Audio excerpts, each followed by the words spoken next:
it's caused a lot of friction, especially in high school and especially in college. Like I'm in the middle of college right now, and I mean, people all they want to do is party, dude. I just want to play Hearthstone. That's all I want to do.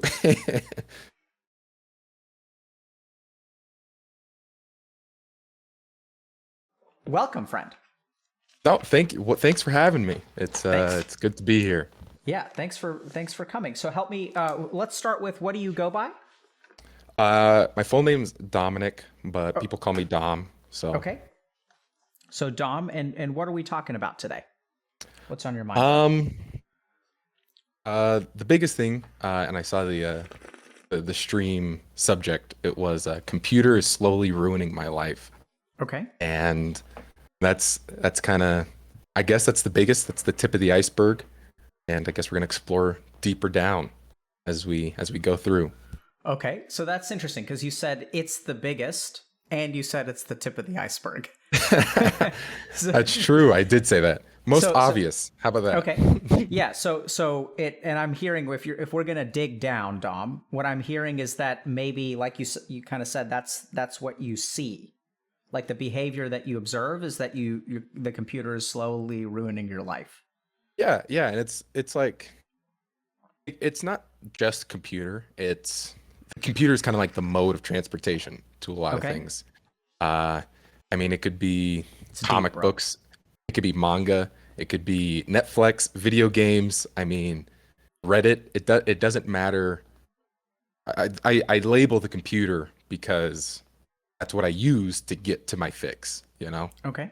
So help me understand what why do you say that the computer is slowly ruining your life? What does that mean? Um, I think the biggest thing I mean by that is I have a lot of goals outside of electronic things. Uh, I want to learn bass guitar. I think my bass is in frame. Yeah, I'm trying to learn bass guitar. Funny enough, I need to use the computer to learn bass guitar. Um, I want to learn how to ride skateboard. A lot of academic goals and sports goals. I run track and field at the university, and it's it's hard to run a track practice on little amounts of sleep when you're gaming all night. So Hmm. Okay. Um so it sounds like you're not happy with yourself for not being able to achieve your goals. yeah, yeah, there's a lot of frustration. Can you And hold on that just 1 second? There we go.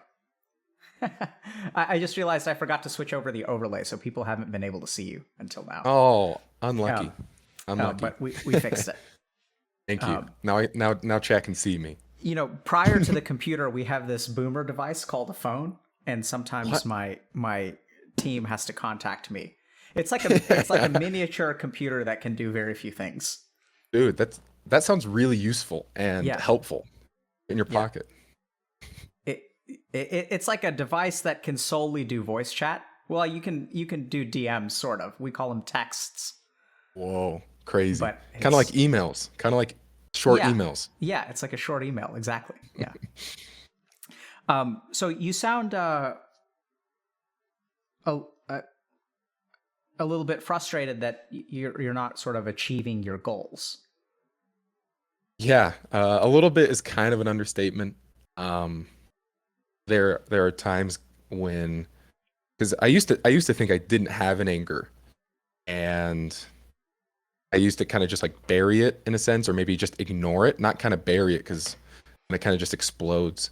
But when over the past year, it came to points where I just had nothing to do, and I didn't want to play video games, but I didn't know how to do anything else, right? I didn't know how to go skateboard. I couldn't practice bass because I didn't own one. I couldn't start journaling because I didn't own any journals, right? So like the only thing I could do while in quarantine after I finished my homework was play video games. And I guess when it came to the point where I like acknowledged my anger at myself, I don't know how to play piano, and I'm frustrated with that. I'm not getting the grades that I wanted to, and I'm frustrated with that. I'm not running the track and field times that I wish I was, and I'm frustrated with that.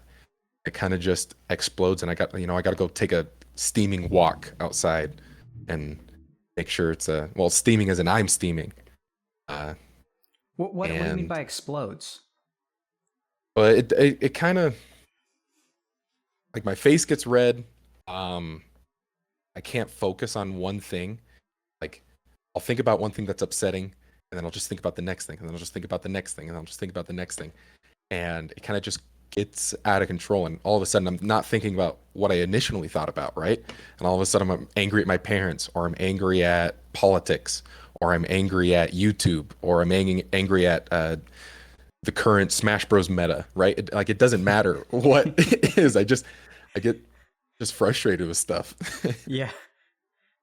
Yeah, sometimes, I'll joke about people becoming anger elementals. Yeah. And what I'm sort of noticing is that your anger will find something, like you feel the anger and it seems like it's looking for some kind of outlet to latch onto, whether it's parents or the meta in a video game, and that each thing that you engage with like actually like boosts up the anger more.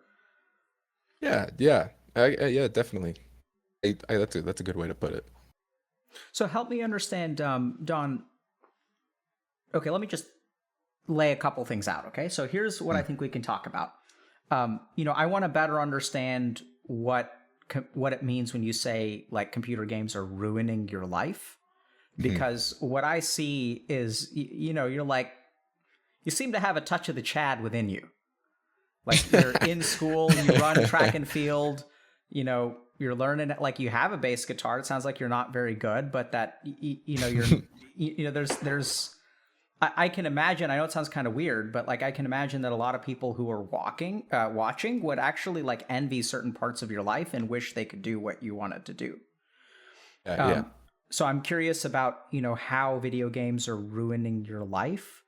I also think that we may wind up talking a little bit about two directions, which is like, where does that anger come from? Because it seems like the anger can choose to get mad about any sort of thing. And what we tend to do is we say when we get mad about something that the thing is where the anger is coming from. Mhm. But if you like, if you have someone who's emotionally angry, they can get angry about anything. And it actually, if you really pay attention, it seems like the anger is not caused by politics or the Smash Brothers meta, but that those are triggers for the anger that's already inside. So we may talk about that. And the last thing that really I think this could be interesting is we can try to understand, like, why do you have these goals in the first place? Like, where do goals come from? How does our mind decide, hey, I want to do this thing? Because what you're doing is you're kind of setting a goal for yourself and you're buying yourself frustration by not achieving it. Yeah, yeah. It's a like a discounted price of the anger ticket, I guess. Exactly, right? So Gotta love it, that's a great way to put it. So what does that sound okay to you? Do those topics seem dude. like they would interest you or be helpful Totally. maybe? Okay. I mean, especially because it's like how I've seen streams. I love this. I love this channel, dude. This is not a cult, no matter what chat says. But I'm part of the Dr. K cult, so There it is. We knew there was a pro cult phrase coming. there is, of course. And so I know how these streams can kind of go where we didn't even expect it. So it's like as long as we just get going and get rolling, Let's do it. I'm So I'm, tell I'm me, pumped and excited. how are computer games ruining your life? Um, they I use them I use them to cope, and I use them instead of things that I wish I was doing. Um, that includes the talents and the things I'm working on. That includes hanging out with friends or going on with dates. And I don't like playing video games as much as I used to. Um, and when I say as much as I used to, I wanna like go into that, like explain that a bit, because although I have a little bit, like sure, like I have a touch of the Chad within me. I was the lucky one in my family to get the Chad within me. None of my brothers or sisters are athletic. Uh, my dad, I can't play basketball, ironically, because when I asked my dad to teach me how to play basketball, he said he didn't know how to either. Then he just took me inside and showed me his GameCube because he loved GameCube, right? And then we played RTSs online and Dawn of War. Lord of the Rings, Battle for Middle Earth. I mean, what all the Age of Empires. And I just gamed with him. That's how we bonded, right? So video games kind of became that thing for me, right? I It, wouldn't go ahead. Don, just a quick question. Why when you say it's ironic that I can't play basketball, is that because you're black? Is that why you're saying it's ironic, or am I missing something there? There's a touch of that. It's all jokes have it's like a pie chart, right? So it's like I am black, I'm athletic, I'm tall, I'm like 6'3", and I have big Okay, hands, and everyone always assumes I got it. play basketball. Okay. So And it's not just the color of your skin; it's also your height no, and yeah, yeah. yeah. Okay, I just wanted to understand why is it ironic that you know a gamer can't play basketball? I just lost me there for a Yes, second. I mean, people never see me as a gamer, right? They never picture me to be that guy, you know? Um, the What are funny thing, Yeah, go well, ahead. when I was a kid, I moved into this new area and I was hanging out with a bunch of guys, and these people were talking about Naruto. And one of my good friends today, he wasn't a good friend then because I was just meeting him. He turned to me, he's like, "Don't pay attention to those losers," right? He literally said that. I was like, "Dude, what's wrong with Naruto? Like that show's sick." And all the losers like freaked out. They're like, "Oh, this guy knows." And He's one of then us. he's one of us. And uh it's funny that kind of Though became he looketh like a Chad, he hath the heart of a weeb. dude. Oh no, I try not to be a weeb.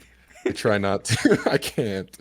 Sorry, it sounded like you were about to say something important. I couldn't help myself. Well, it kind of goes into another facet of like why video games and manga and anime and comics are ruining my life because although like once I said like what's wrong with Naruto, all the Chads in that group like immediately dismissed me. And like immediately like, oh, he's one of them, right? Not one of us, one of them. And throughout the school year, like they didn't invite me out as much as they did within that first week of me meeting them. Um, I kind of hung out with those losers, quote unquote. But their schedules and their motivations and their goals didn't line up so much with what I kind of wanted to do with my Sure. life. So I ended up distancing myself from that group without having a connection to any other group. And I kind of just ended up alone. You know, I kind of just ended up playing video games by myself for a long Mm. time. Um, and that kind of happens a lot throughout my life. And it's that weird balance between being a weeb and being big gamer, Reddit mode, Reddit Chad, uh, and kind of just being a normal person, quote unquote, right? Um, it's caused a lot of friction, especially in high school and especially in college. Like I'm in the middle of college right now, and I mean, people all they want to do is party, dude. I just want to play Hearthstone. That's all I want to do. How do you feel about yourself for just wanting to play Hearthstone? Dude, at times I go loser. I'm like, dude, I really am a loser. Like what the heck? I can't not go out, right? Or I can't not stay in. Um I mean, a couple weeks ago, I like binged all of Attack on Titan in like 3 days from Friday to Sunday Nice. instead of doing anything else, including working out, right?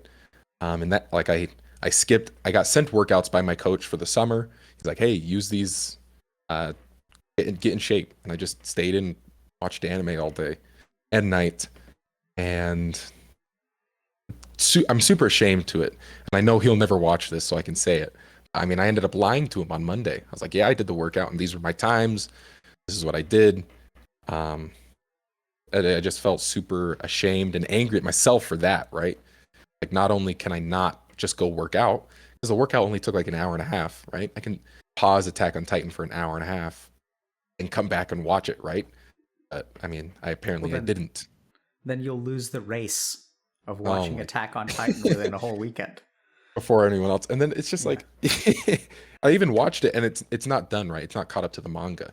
Immediately, as soon as the last episode ended, I just hopped onto my manga website and just read the rest of it. Like I couldn't not stop. I needed to consume the whole thing until and then I was done, you know? Hmm. And it's kind of with everything, right? I read The Boys all in one weekend, the comic out there, and like The Boys and Berserk are two comics that I read when I was relatively young, when I was like 13, 14, and those are pretty heavy manga and comics to read, heavy subject, heavy concepts, and I just read it all in a weekend, even though it was like training on me mentally, and like looking back now, when I think about my 13-year-old little brother, I was like, dude, I don't even want him to think about Berserk, right? It's just such Mm. a kind of graphic subject matter. And even though I felt drained reading it, I just blew right through it. I needed to, right? I wouldn't allow myself to not stop. What does it mean to need to consume? What does that need? It's it feels like at times like I end up looking at myself. I'm like, man, I'm just a machine. Like I input this material, whether it's the Primal TV show, right, the Cartoon Network, Samurai Jack, or Adventure Time, or anything, and I log it, right? I catalog it. Like, oh, I know all of this stuff. I know all the Lord of the Ring fun facts, right? I know all the Harry Potter secrets, and then I just move on to the next one. It's like I feel like I'm just trying to fill something that like can't be filled. When I look back at it, when I'm in it, when I'm in the mode, I'm just enjoying it, right? I'm watching it. I'm just doing what feels natural, in a sense. And like I'm like, oh, just watch, just watch, just watch. When I look back, I'm like, man, what did I just do? Like I just skipped workouts for this. It's gonna be there, right? It's gonna be there in 10 years. Watch it then. Don, the way that you're talking about it actually makes me think about addiction. So what you're describing to me like actually reminds me of like patients that go on benders. And they kind of like wake up the next, like you wake up on Wednesday morning and you kind of look around and you're like, oh my God,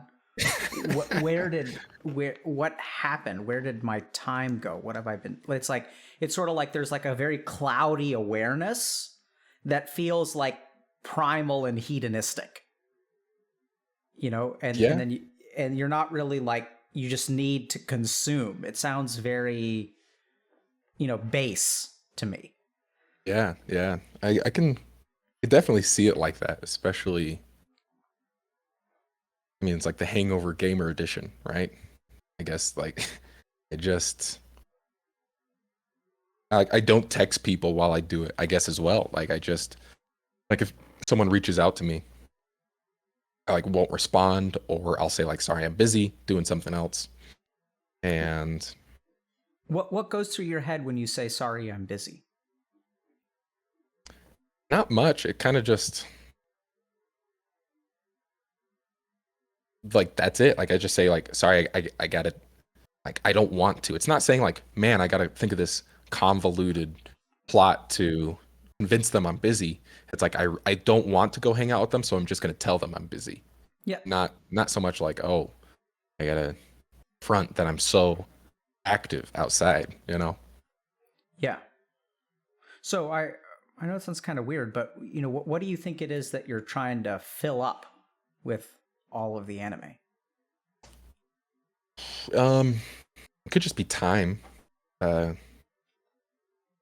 it's always come to a point like the reason why I'm reaching out now, in a sense, is because I've never before skipped workouts to watch anime or watch a show or play video games or read a comic.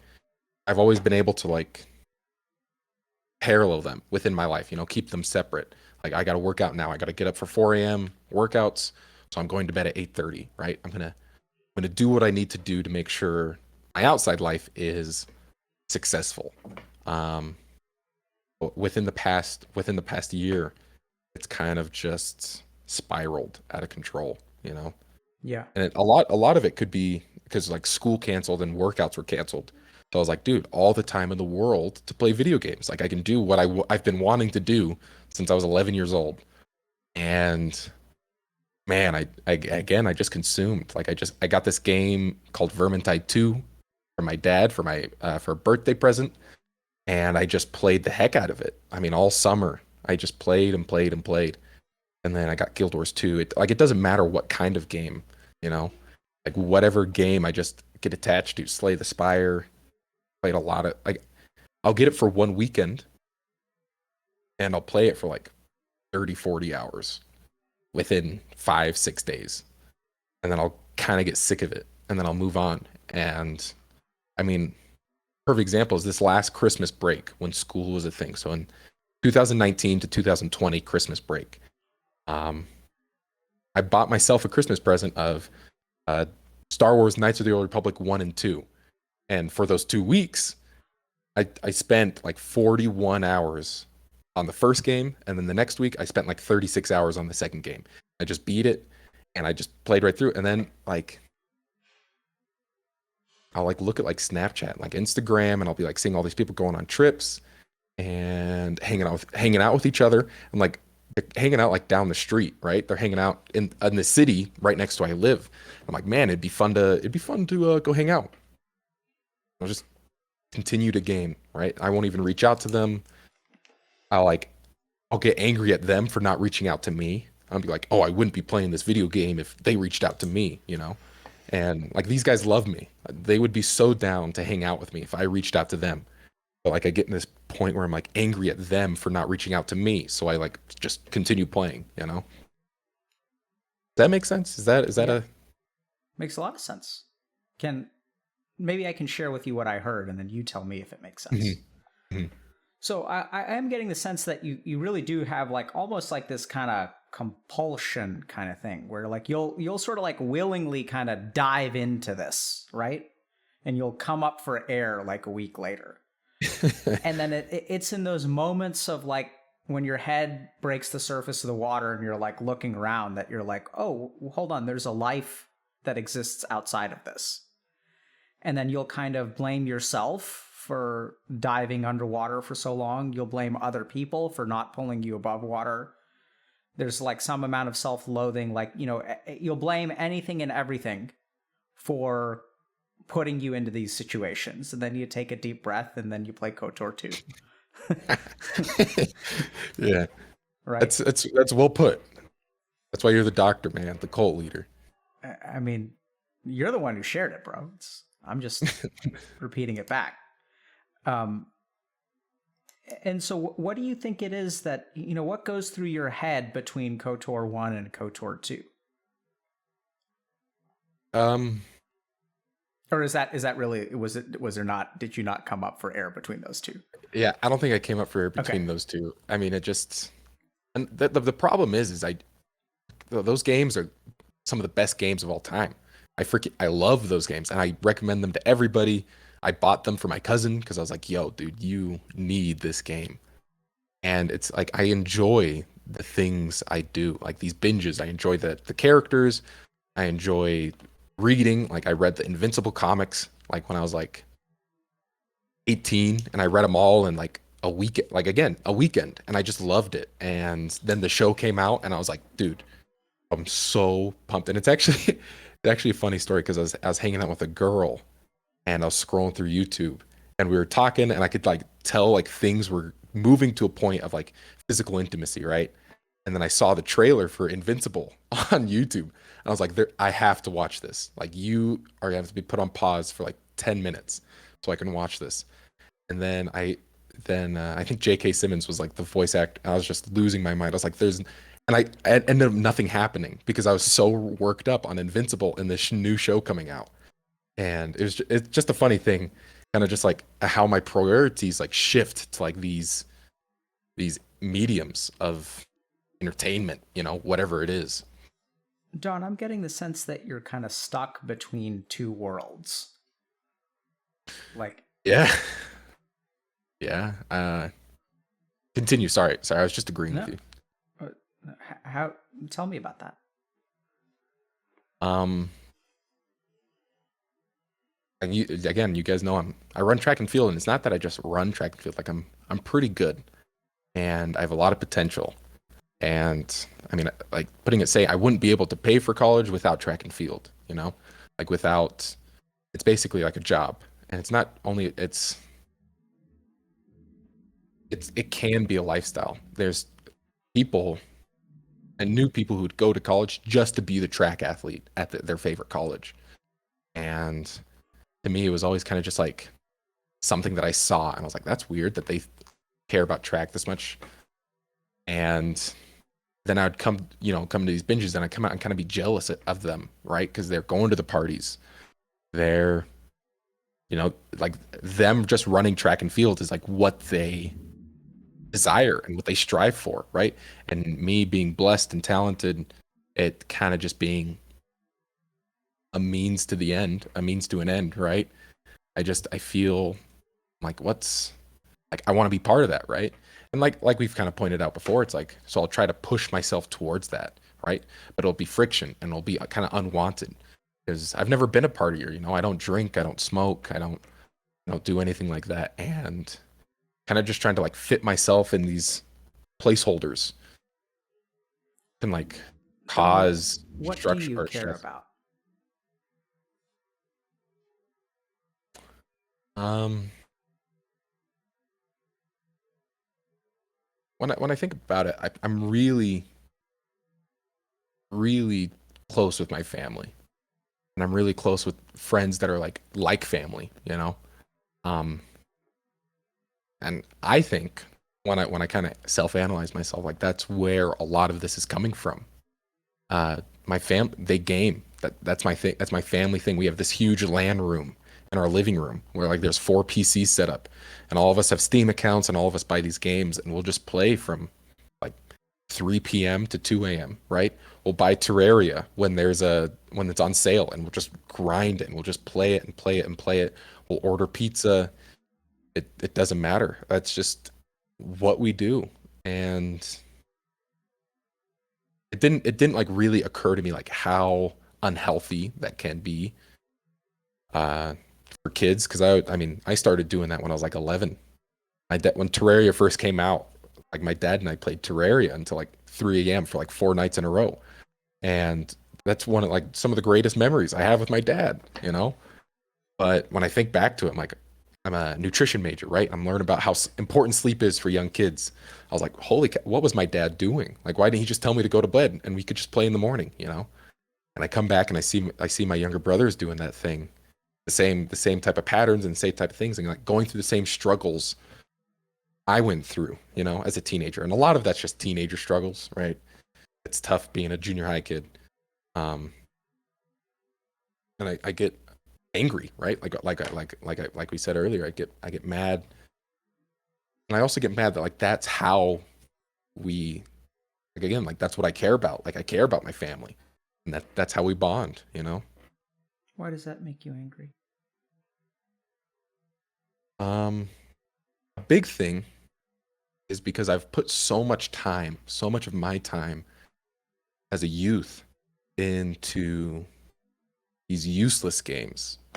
Like God of War 3 is one of the greatest RTS games of all time in my mind, right? And I've put hundreds of hours into it. But like I look at it and think to myself, like, what if I put hundred of hours into like drawing, right? Or theater or bass guitar or skateboard, right? Something that would something that just doesn't leave me empty.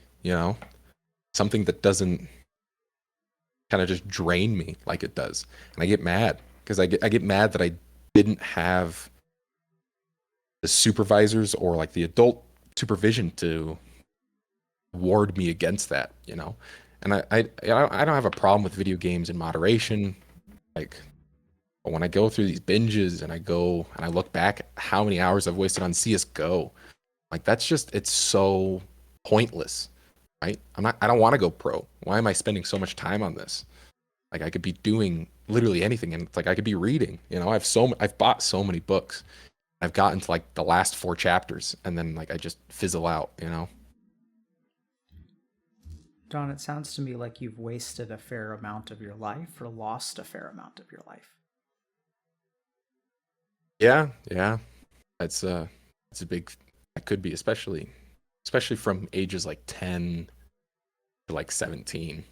I just so my parents got divorced when I was 10 years old, and they it's hard seeing your parents go through a divorce when you're not old enough to kind of understand why, and you're not young enough to like just accept it as is, you know? Um, it's it's hard like kind of seeing your parents break down because you have like these like immortal pictures of your parents in your mind, and then seeing them just kind of be human and like worthless in your mind.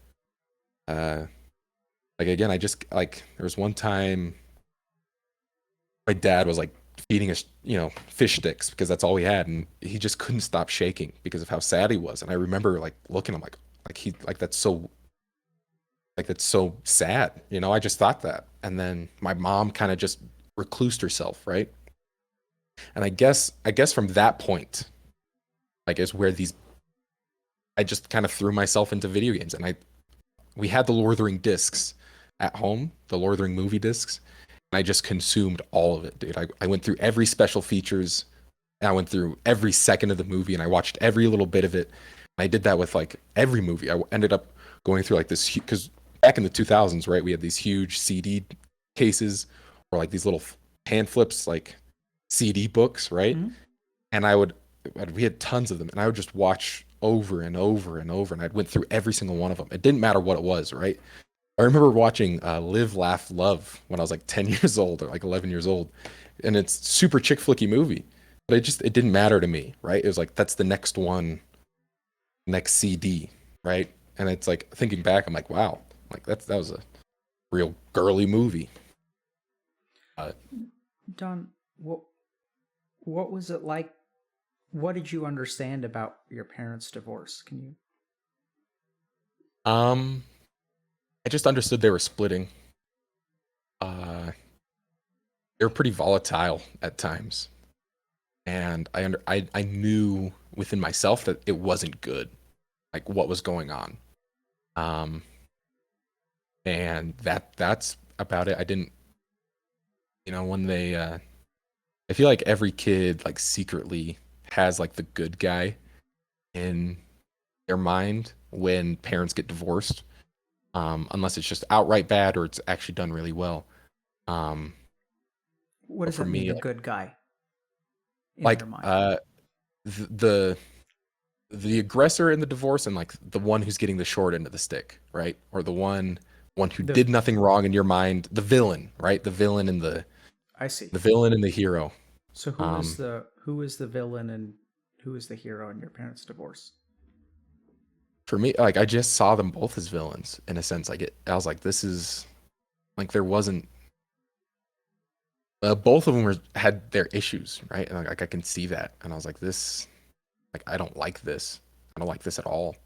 You know, I wasn't like, oh, if mom would stop yelling at him, or if dad would stop hitting her, and like my dad didn't, do anything super destructive, and it's like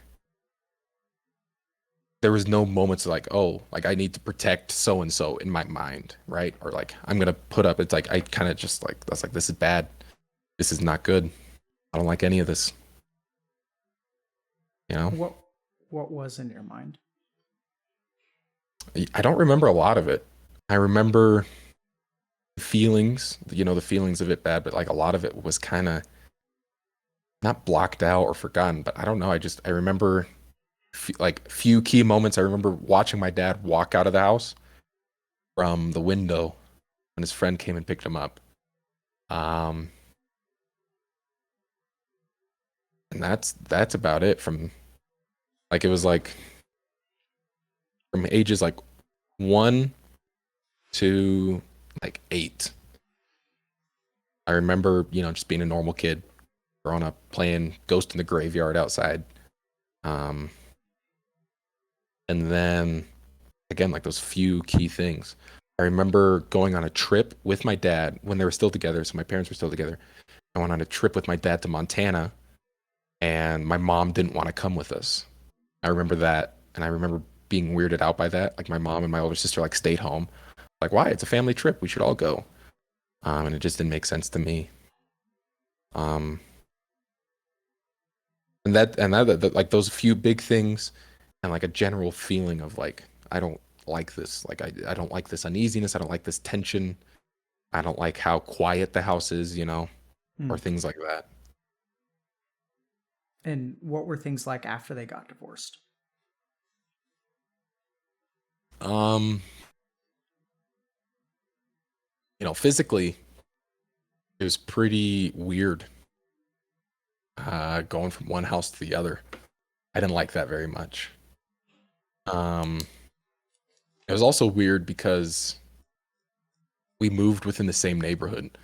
So like my mom, the original house was right here, and then my mom just moved like 2 streets down. So so my dad kept, well, how initially when my dad left and was staying with friends, and we'd go to the friend's house and like spend time with his friends or with him. And then my mom ended up leaving the original house 2 doors down, like 2 streets down. Then my dad ended up moving back into the original house.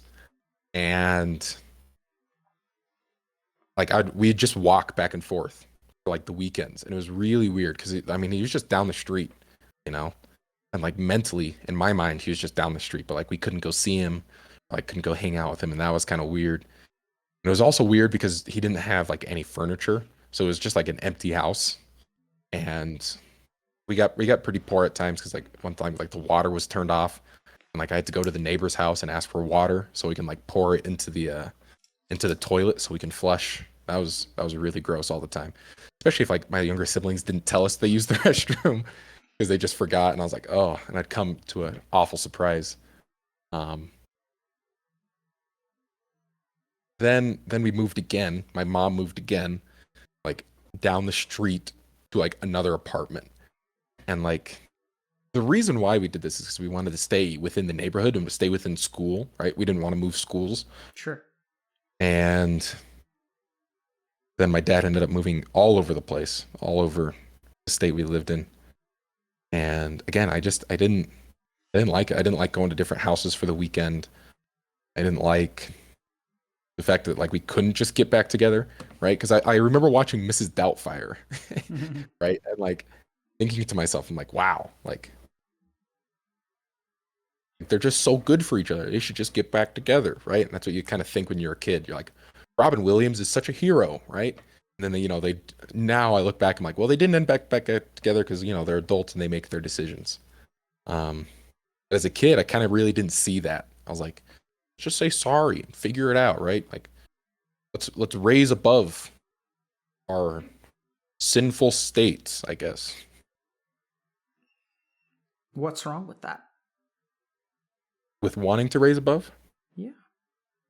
I don't think there's much. I don't think there's much to the desire, but kind of like my reaction. It kind of just made me angry. Like again, it just made me upset that they weren't doing what I wanted, right? It Did you made me try to angry share that that with them? That you wanted them to get back together? um I don't think so. We didn't There wasn't a lot of parent to kid communication. Um I should say there wasn't a lot of mother to son communication or father to son communication. There was a lot of parent to kid communication, as in they fed me, they kept me warm, they kept me clothed, right? They made sure I was in sports. Um, they sent me to school. But I mean, when I would come home from school, they'd say like, "How's your day?" I was like, "Sick. It was fun. Super poggers," right? Then I just go sit on the computer, watch some movies, and then I wouldn't see them again until dinner. Then we'd have some dinner, and then I wouldn't see them for the rest of the night. You know? How does your dad feel about your gaming? Um, just sees it as normal. How do you Uh, feel about his gaming? yeah, I don't like it. I don't like it at all. I don't like kind of any of the family gaming because I see my, again, like that period where I just go hide in the computer. I see that in my younger siblings, I see that in what is going on with them. And I'm like, Dad, like that's your kid, man. Go talk to him. I'm like, go have an argument. And then next week make up. And then next week have another argument, right? And then make up and then develop that kind of bridge between them, you know? And I'm confused. Who's having an argument? Are you saying that you argue with your dad, or that your oh dad should no, argue with the kids so that you guys build your relationship? should argue with the kid to build a relationship, right? Um, I said argue, but it could be like anything. Go talk with them. Go do anything. Um, but like where we are now is like my dad will be playing a video game, and then my two younger brothers will get in this huge fight, and then one of them will start crying, and then my dad's attentive. He's like, "What's going on? Right? What's happening? Right?" And then he has to play catch up for everything he wasn't paying attention to, and then it just ends up. And the thing is, we live in like I don't live with them anymore, but we used to live in like a 2-room apartment, so like everybody in the room had to pay attention to the argument that was going on with between my dad and like the discussion. And there were times like 6 of us in a 2-room apartment, so it's like you get a lot of emotions, and I don't know. And I like seeing that now. I'm like, either A, the argument would be avoided because my dad would be able to nip the problem behavior of one of the little brothers in the butt, or the aftermath of trying to discuss the argument or discuss the problem will be a lot smoother because my dad kind of understands where the younger brother is coming from or the slightly older brother is coming from. Don, how does your mom feel about your gaming? Um, she doesn't care either because I'm able to keep track and field up, right? She's like, as long as your grades are good, as long as you are performing at sports, like you can do whatever you want on the weekends, right? How Um, does your mom feel about your dad's gaming? yeah, I don't think she understands kind of like how much because they don't know what goes on in between the homes, right? They don't know what goes on in home. Um, and I know she does not like a lot of the things about my dad. Um, and there's a lot of residual anger between both of them that to Don, me seems childish. do you think that your life would be better if your dad did a better job? I mean, it's hard to say yes because I don't want to say yes because my dad tried. Like that's the hard part. He he was raised a nerd. I mean, he was raised he his dad, my grandpa, is a huge Star Trek fan. Huge. I mean, and he worked for NASA. He had tons. He was just that guy, right? That 70s nerd dad, right? And my dad looks up to him, and I look up to him like there's no other. And I think my dad kind of tried to replicate that sense of wonder in these imaginary worlds within me, right? Whether it was Star Trek or Star Wars or Dune, right? He was a big Dune fan. Um, Don, does your dad have a job? he just got rehired. Um, COVID's done a lot of hard stuff to him, and the kind of habits that he had, right? It kind of really doubled down on these habits that he already had built up, and they kind of just took over his life in a sense. Um, What about so when you guys had the water turned off? again, floating through. Um, What does that mean, floating through? he's like he was kind of like a contract, like he'd do side jobs for uh X amount of money, and then he'd be okay for a little bit, and then he'd end up doing this one acting gig for X amount of money, then he'd be okay for a bit, and then he'd do this one computer thing, and then he ended up getting a job, then got screwed over in the job, and then got a new job, right? And then at times like he'd be working like 2 or 3 jobs, and it was really volatile, and he never. Again, one thing I'm super thankful is like he never gave up, right? He never gave up on us, and he ended up he got food on the table. He paid for what he could, right? Whether it was the water turned off or the gas was turning off. He always made sure we had blankets. We always made sure we had pillows and mattresses. So it's like again, it's hard for me to say yes. I think he would have done better if he did a better job, but we could say that about any parent, right? I can say that. What I can say is I know he tried his best for how flawed he is, you know, and I love him, and I love him so much for that, right? And the greatest thing about it is I'm not biologically his kid. He married my mom when I was about 2 years old. So he kind of stepped up and picked up this extra weight, right? And when the parents got divorced, he offered to pay child support for me as well, even though legally he didn't have to because I wasn't his kid. So it's in my eyes, the greatest honor a man can acquire is picking up the slack of another worthless man, in regards to their kid. And that's what he did, as flawed as he was, he gave me an awesome childhood. He spent as much time as he could with me, whether he developed this video game addiction, right? Whether he helped facilitate that.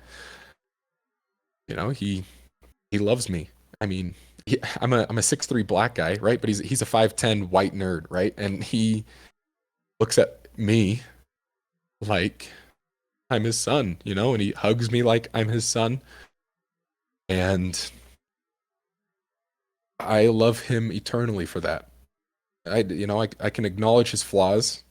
I can say how messed up his habits are. I can say anything, but it'll never, you know, give away that love that he gave me and that love that I offer him. You know,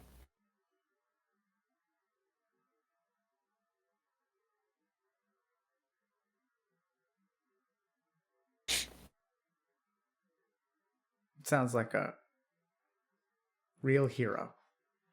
yeah, yeah. It's He, interest. It's interesting when you mentioned, he was white. I'd assumed that he was your biological dad, yeah, yeah, yeah. I and like to and continue. Sorry.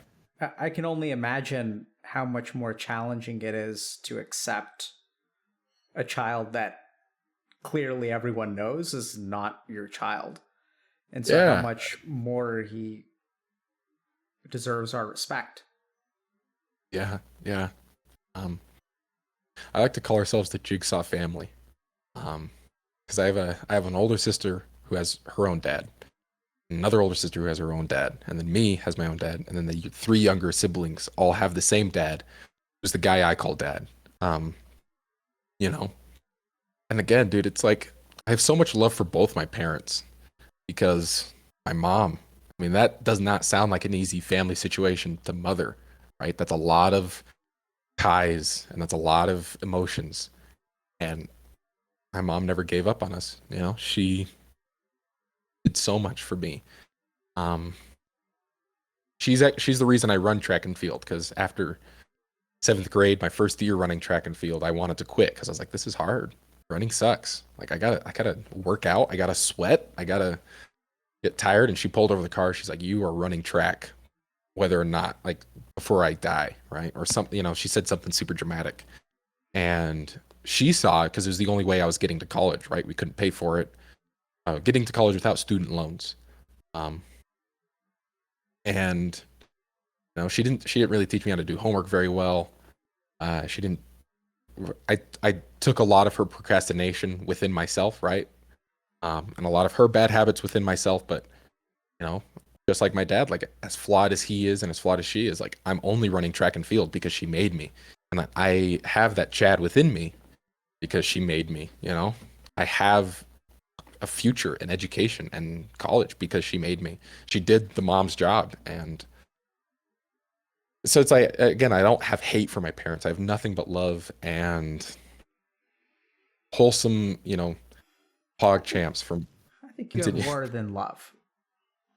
I think that's what makes this hard. Because once again, what I'm kind of detecting, Don, is that you're a little bit stuck between two things. So you said that the greatest thing that a man can do is to make up for the failings of another man.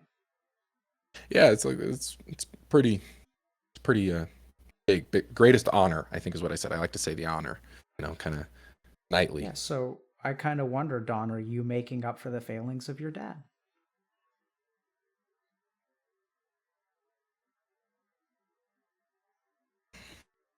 What do you mean by that? I mean, so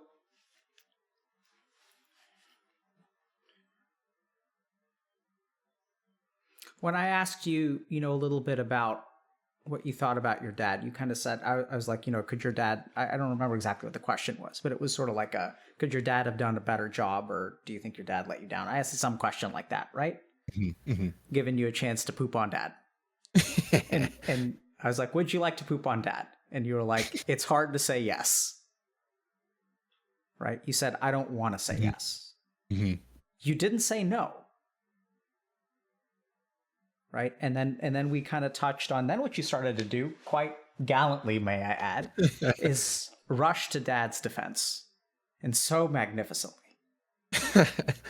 Like, because who can possibly think that there's anything wrong? Like, the dude he's a white 5'10" nerd who calls a 6'3" black kid his son and genuinely loves you as his son. Like, how can we toss any shade on that guy?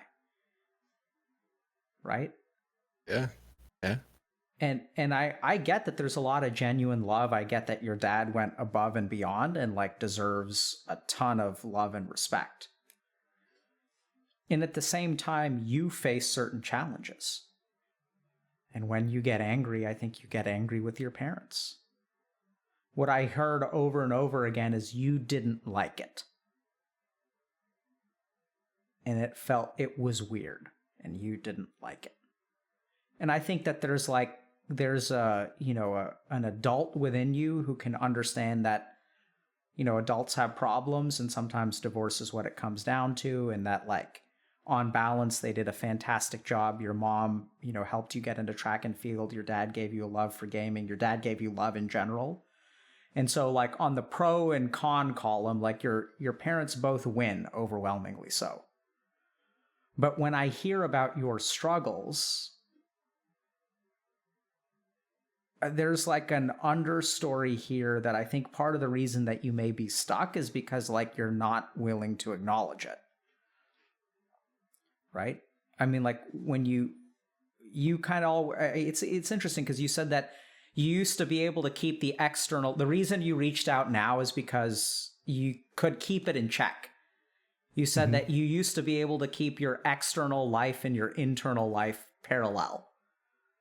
But I'm still hearing that there's like one foot in two different lives.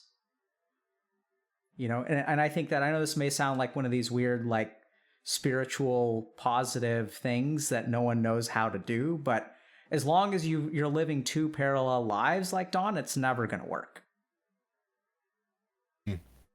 Right? Like, you can't be, like, you have to live your life. And, like, I know it's kind of weird because you're like, we'll get there. So there's a lot of practical stuff here, but, like, when there's the losers and the jocks, and you're like, halfway between those two,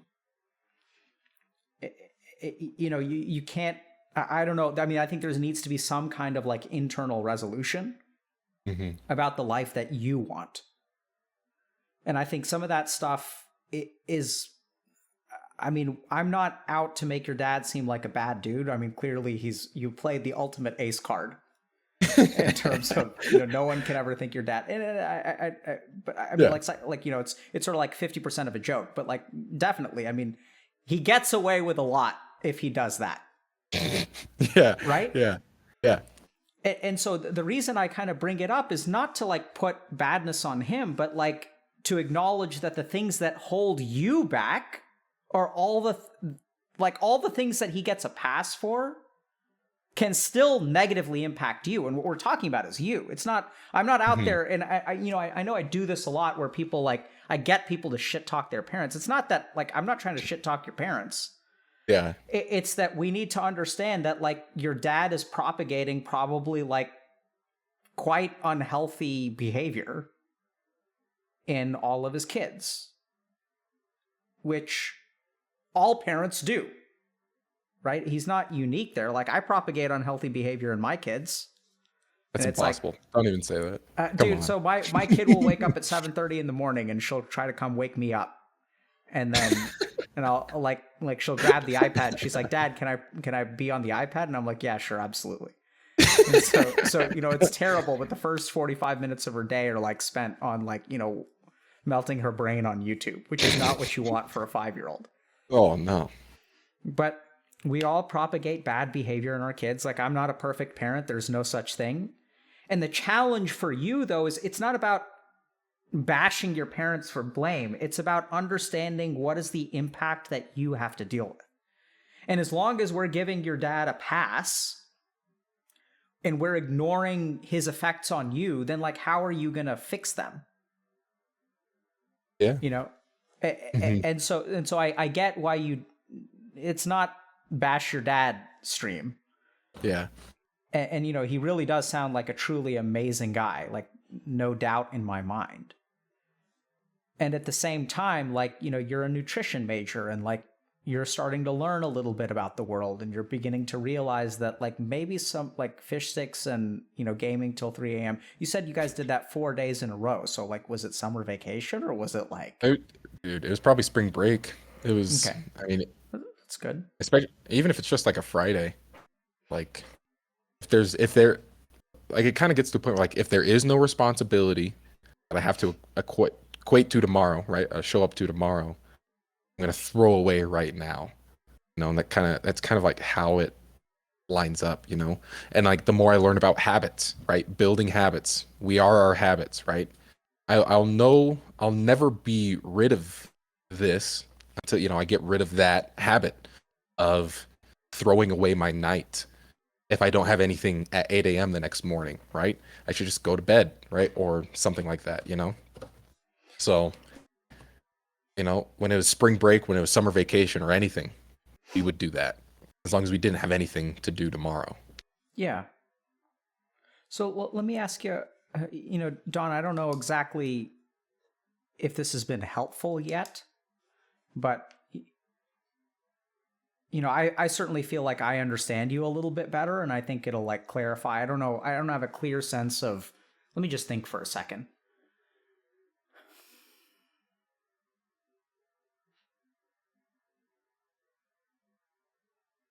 Why do you want to play bass guitar?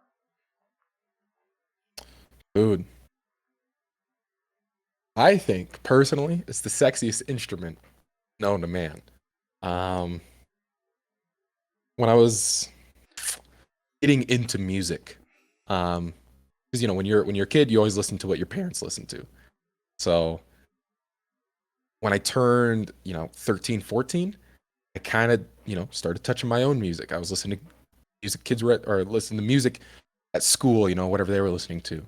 And I went through a lot of stuff. I went through like a little bit of an emo phase, like MCR, because my crush was Faith Lap, and she had the, you know, she was the emo. I was like, I gotta listen to this stuff, you know.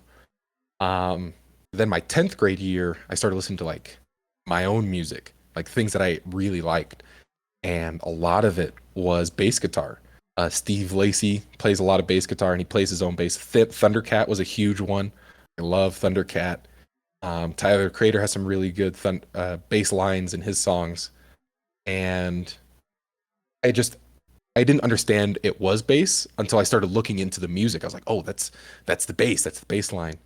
Um, then my best friend's dad, um, he asked me out of the blue. He's like, "You play bass?" I was like, "No." He's like, "Oh, that's bullshit. Like every black person can play bass. You can play bass." And then that kind of like solidified it for me. I was like, "Okay, I need to learn to play bass right now so I can prove this guy that I can play bass." And I'm sick, right? And so along with like all my love for music, you know. So it was kind of like a two-factor humor sense and actual love for the bass. Okay, so Don. Okay, can I think for a second? Please, please.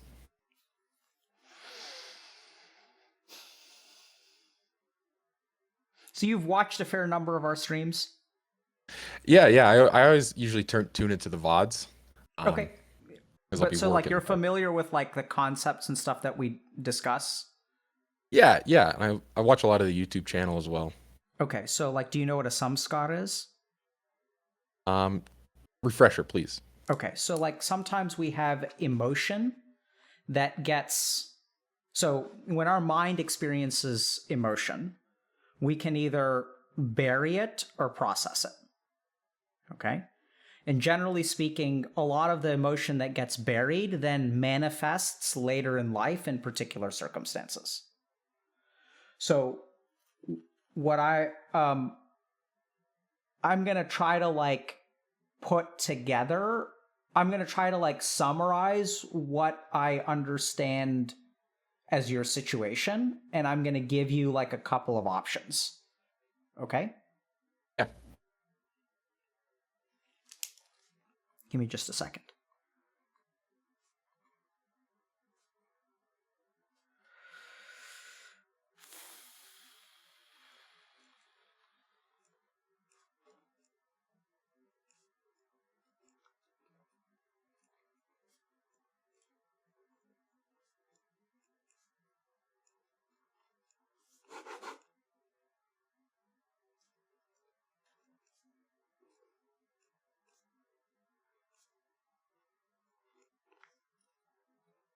Okay. So, Dawn, you know, it was interesting when you were telling me a little about yourself. You know, when I mentioned that it seems to me like you're stuck between two worlds. Mm-hmm. It's interesting because when I was thinking about you have any experience with D&D? Yeah. Yeah. Okay. So, like, you know, I almost said you seem to me like a half elf because you're not in the human world and you're not in the elf world. My And characters are always half orcs. My characters are always half orcs. Even better, right? So like, and I'm really glad I steered clear of that because like I almost, because given the racial dynamics in your family, like I'm glad I didn't call you anything there something in the middle. like that. Really dodged a bullet there. Truly. But I do get the sense that there's really like in so many different ways, man. Like you were stuck between two worlds. It's like, do you become a jock or do you become a nerd? You know, like do you play bass guitar? Like you can't play basketball, but you're gonna learn bass guitar. So you're gonna take advantage of your racial bonuses. You know, yes, like absolutely. And so like, you know, there's just so much there about, you know, I think who you're trying to be, that and I think that that's gonna, so if your problem, you kind of come up with this problem of like, I spend too much time on the computer, and we can call that escapism, we can say it's due to like some internal conflict or whatever, but I'd say the reason you spend too much time on the computer is a couple of things. One is I do believe that there's like an addictive aspect to it. So like straight up, like what you're describing to me sounds like a dopaminergic binge, where you're just like, you know, you need to get that dopamine from like Attack on Titan. What's going to happen next? What's going to happen? I have to know. You kind of get caught up in it. The other interesting thing is that given your upbringing, one of the things that we've discovered from studying addictions is that generally speaking, the earlier you get exposed, the more powerful the addiction. So, you know, when we look at things like pornography addiction, like there's a very good chance that people who are exposed to pornography at like a very young age will be more likely to be addicted to it. The same is true for like alcohol and cigarettes and marijuana and stuff like that. So, you know, if you start smoking pot at the age of 12, it's like way harder to kick than like if you start smoking pot at the age of 50. So there's some stuff around developing brains and building habits and stuff like that. So I do think that there's like a dopaminergic aspect to your behavior, which can be kind of addressed on that level. But I also get the sense that, you know, when you're choosing between two goals, what I'm really getting the sense of is that there's like this conflict about like who you want to be. It's like, who does Don want to wind up? Like, does he want to wind up being a weeb, or does he want to wind up being, you know, a black guy who can play bass? And because generally speaking, we don't think about those people as the same kind of person, which is why I think the next thing to really understand, if we had to summarize who you are, you're the chosen one. You know? I'm the main character. Yeah, you're all side characters. So it's like, and this is where like I think a lot of this is going to come from really a lot of like introspection about, you know, where do your goals come from? Are they your goals, or are they the goals that come from either part of your human and your elven heritage? And I sort of get, you know, I think the, you know, the story about how you got into bass, I'm sure will upset a lot of people for a lot of reasons, but I think it's like a great story, right? Genuinely speaking, it's when it comes, our racial identity forms so much of like who we are and what we choose to identify with and stuff like that. I think, I'm brown, I'm Indian. And so Hmm. I did wind up becoming a doctor, and I do yoga. So it's sort of like, I have Yeah. racial advantages there. So I think it is, there's an element of truth to that. But I think what I'm sort of really getting from you is that a couple of different things. One is, you're stuck between these two worlds. And I think a lot of the goals that arrive in your mind that you fall short of are not truly your goals. I think as you really make them your goals and you sort of deal with that addiction piece, then it'll help. So like as they truly become your goals as opposed to like societally imposed goals, that'll help you achieve them. And then you've got habit and dopamine related stuff that you've got to overcome for sure. The last thing is from an emotional standpoint, this is where I'm sure we could ask you more questions, but like I think that it seems like the primary thing that you feel towards yourself is like anger and frustration. And where do you think that anger and frustration comes from? I think a big thing can come to be like me not being what I think I should be in a lot of aspects, right? Um, like it's I get when you like mentioning porn, like that's a huge thing for all young adults, right? Especially young males like that. I hate it, right? And I hate that could be addicted to porn, especially growing up as a teenager. Like a lot of that anger, you get that post nut clarity. It's so hard. Post nut depression is not a healthy thing to move on about, and it's hard to talk about, right? No one wants to talk about their own struggles with that, but I'm telling you now because that to me is the clearest point of like where my anger could be coming from, like that self loathing from what I could be, right? I'm like, I'm not there, I'm right here, and I'm angry about it, and it's my fault. You just lost me a little bit. Sorry. What is this stuff about post nut depression?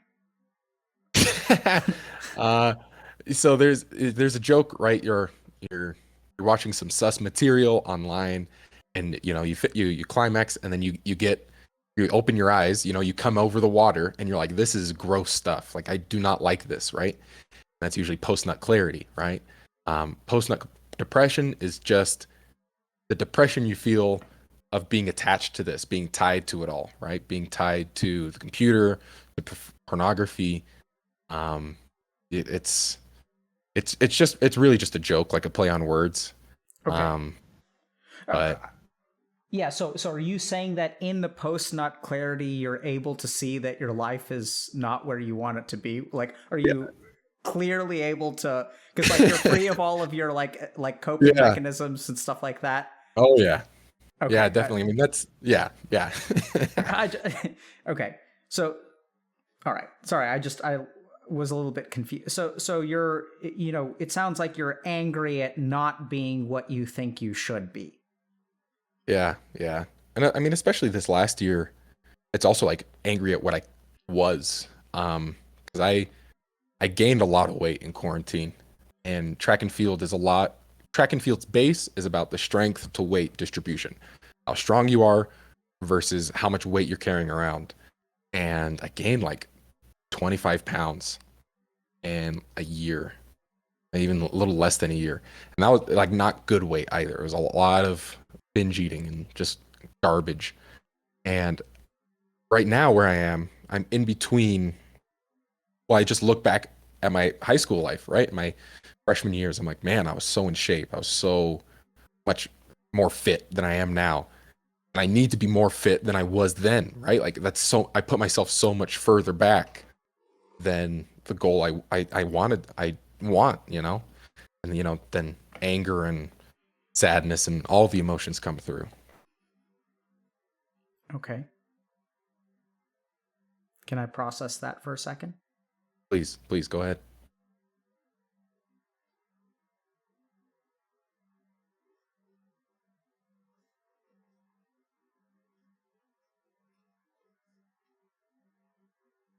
What do you think is going to happen to you, Don?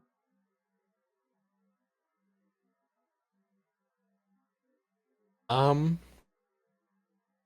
Where are you headed? if you asked me that a year ago, I would have had this huge, awesome 5-year plan, right? I'm gonna graduate college, go on this religious mission, come back, run professionally, uh, kick butt, Um, but my life and my plans have all changed so rapidly that I'm unsure. I can tell you what I want. I can tell you what my metaphysical, my frontal lobe says I should want. I want a solid nutrition job, pro runner, shoe contract deal, right? With Adidas or Nike or something, smoking hot wife, amazing, backyard barbecues, 4th of July barbecues. Um, then, there's that other side, the other world, the other life. Kind of just saying like, dude, like, you don't need to do that. You could just, like, you're a charming guy, you're handsome, you're athletic, right? Become a Twitch streamer. Do what Dr. K does, right? Talk to the people, right? Play video games, change the world through video games, right? Or something like that. And there's that kind of a pull between, like you said, the two feet and two worlds. Okay. So Don, got these two dreams, right? Let's call one of them the Twitch streamer, one of them Adidas, whatever. Adidas Chad. The Today is July 16th. It is a Friday. The weekend is coming up. If you spend the weekend watching anime, what happens to your progress towards each of those goals? it decreases. It goes back. Incorrect. There's no difference. Right? So, like, to get to the life of your dreams, how many days does it take? We're going to graduate from college. We're going to go on our mission trip, get a smoking hot wife, become a professional runner, land an Adidas contract. How much time does that take? A lot of time. Years. How many years? Probably take about 4. At a minimum. 4. Yeah. Right? Yeah. So 4 years is like 1,300 days. Sure. So if you take a break for 3 days, what difference does it make? I see what you're saying. I get it. Right? So what's the cost of you spending a week or two playing KOTOR 1 and 2? Well, you could look at it, grand schemely saying like, oh, it doesn't cost much in the grand scheme, but then within these little deals, right? I didn't go spend time with my friends playing KOTOR 1 and 2. I didn't go outside much. I didn't spend time with a lot of my family. But I guess that is the cost. That's the cost with 2 so week. Now we get to a really tricky thing, which is which way does your brain look at it? So your brain calculates behavior, right? It calculates to engage in a behavior or not engage in a behavior. When you have 5 years to do something, which way, like, I know it sounds kind of, actually, I'll just sort of say it, but like your brain calculates it in the long term, not in the short term. Which is why procrastination is conserved across the human race. Right? So if you have a month, like, no one's studying for a test that's 1 month away. No, and like, if you think about it, if all, like, not all, but 90%, the human beings that have not been conditioned or built habits to start studying 30 days before the test, the default human behavior is to wait until the last minute. And I think your biggest issue, and this is where, like, it doesn't matter which world you're stuck in, because in either case, like, what's the cost of a weekend is absolutely nothing. And this is why our generation is screwed from weekend to weekend. Because what's the cost? Nothing. It's just a couple of days. There's more days. What's going to happen 7 days from now? You're going to get another weekend. You can do it then. And I know it sounds kind of weird, but like, I think there's a lot to like understanding, your internal conflict and stuff like that.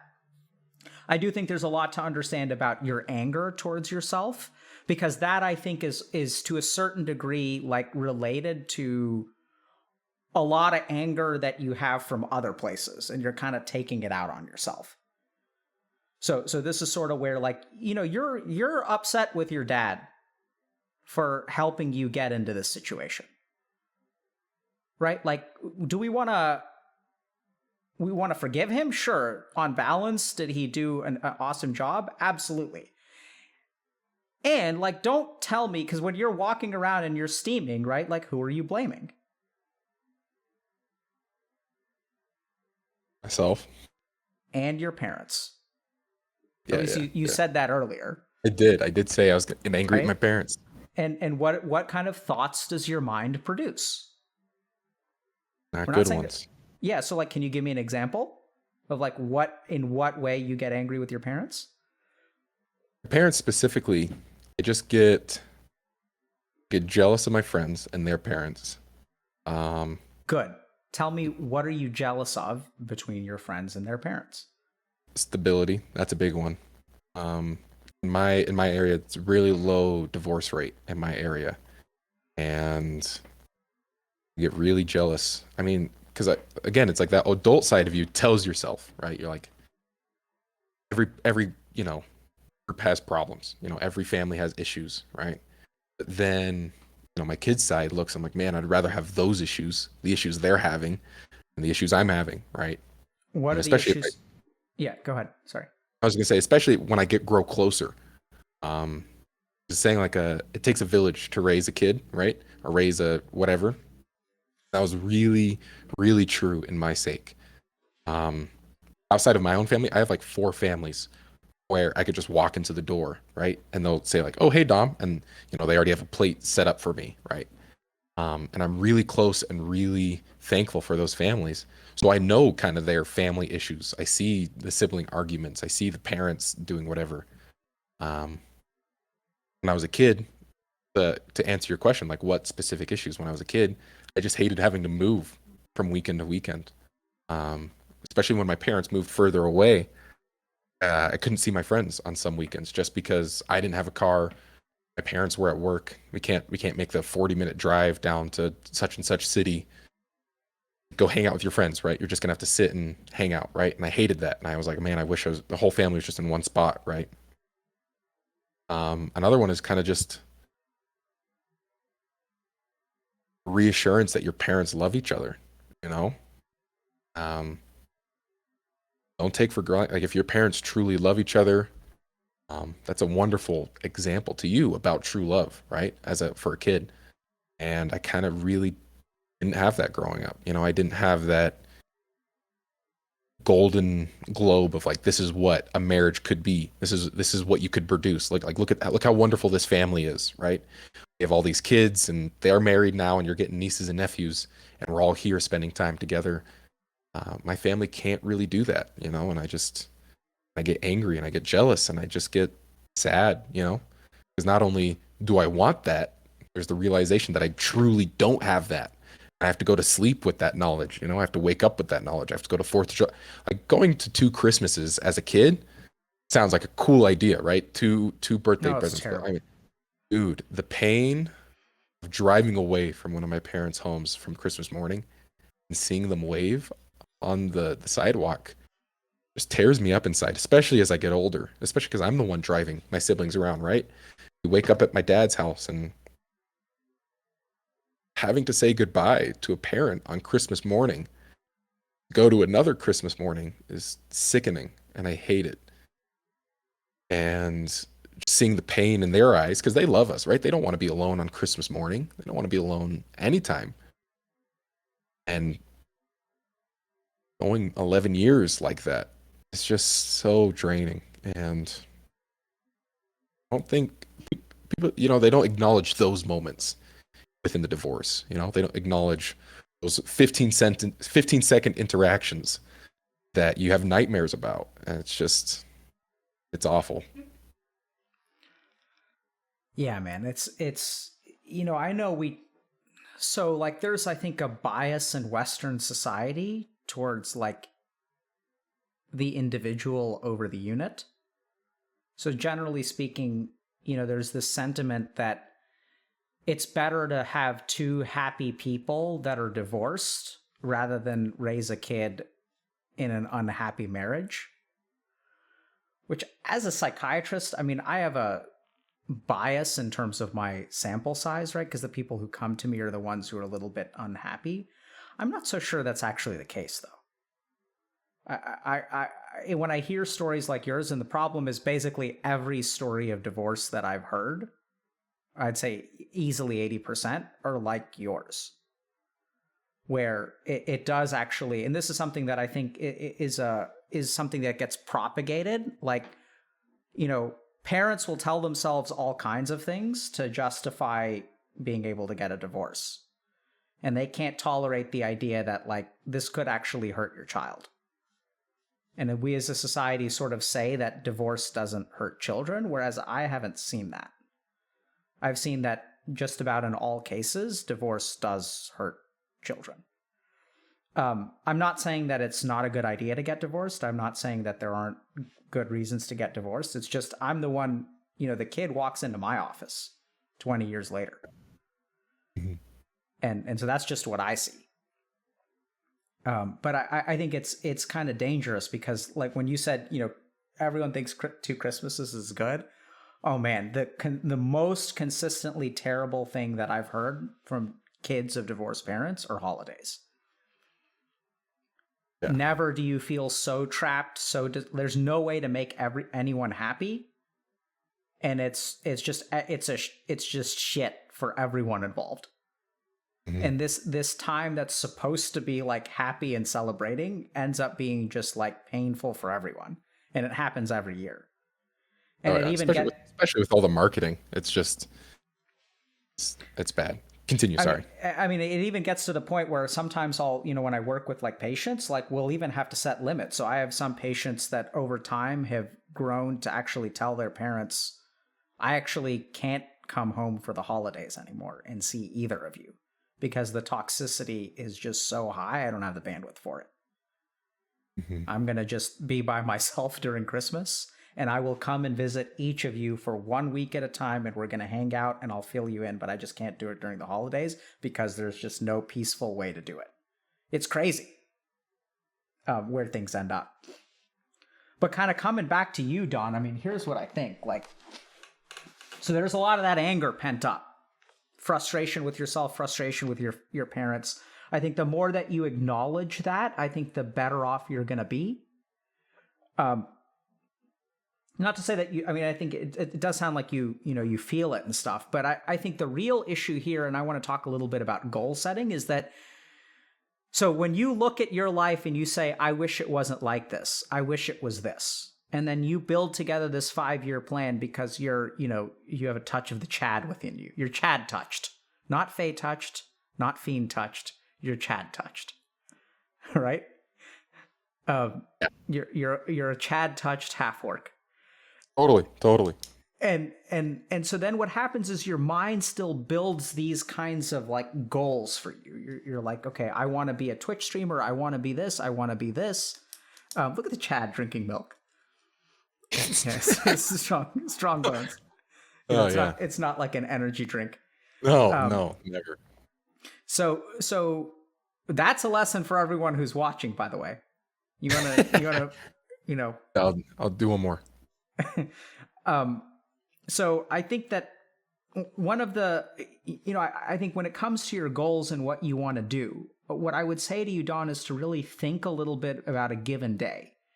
And don't think about the goal, but ask yourself in a weird way, like, who do you want to be today? Like, do you want to be someone who, and I know it may bring up the self-loathing, but I'd say actually tackle it head on. And sort of, ask yourself, like, as you're about to watch, like, what are you going to do this weekend, Don? I'm asking you. It's a genuine question. Yeah. My buddy's getting married.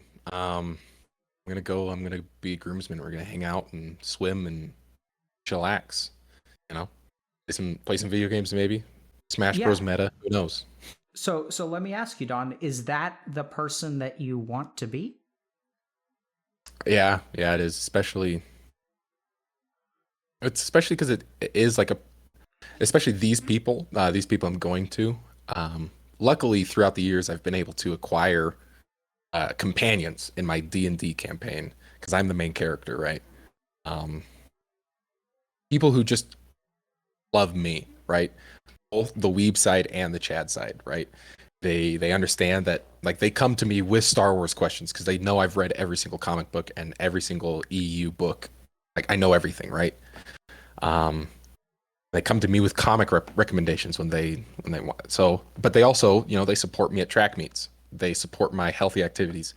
So these guys, I really want to like be with them. So yes, these people are So awesome. like at the end of the weekend, are you gonna feel drained or be filled with self-loathing?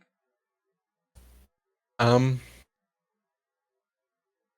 this kind of gets into like a different material, uh, because it feels weird. We're already a bit into it, and opening up a new can of worms is a bit weird. But especially this past few year, it's been really hard connecting with the people who like actually love me, but like feeling connected.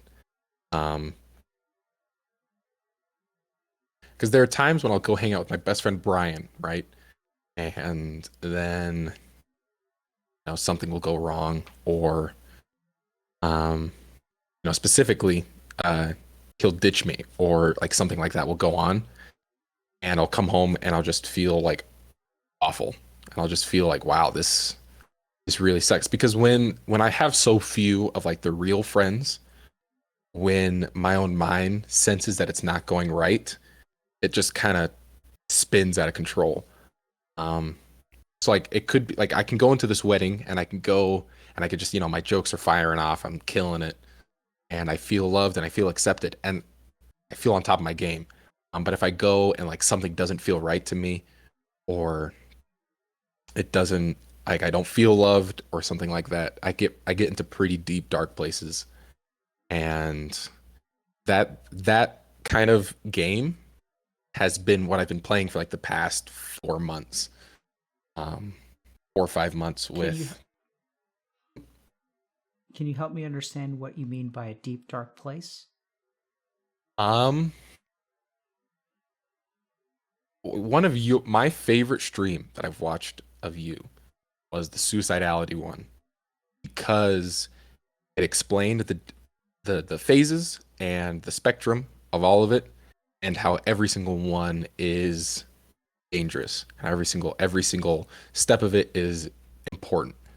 Um, because I think one of the ways you phrased it was how I was sleeping. You're like, man, I don't want to wake up tomorrow, and I'm gonna like actively stop myself from waking up tomorrow and things like that. I'm like on the left side of like I don't want to wake up tomorrow, because if it gets to that point where I'm like kind of just running through in my head, I feel that like, man, I don't want to go to sleep. I don't want to wake up tomorrow, so I'm just like I'm just gonna stay up, but I don't want to stay up. I just want this night to be over.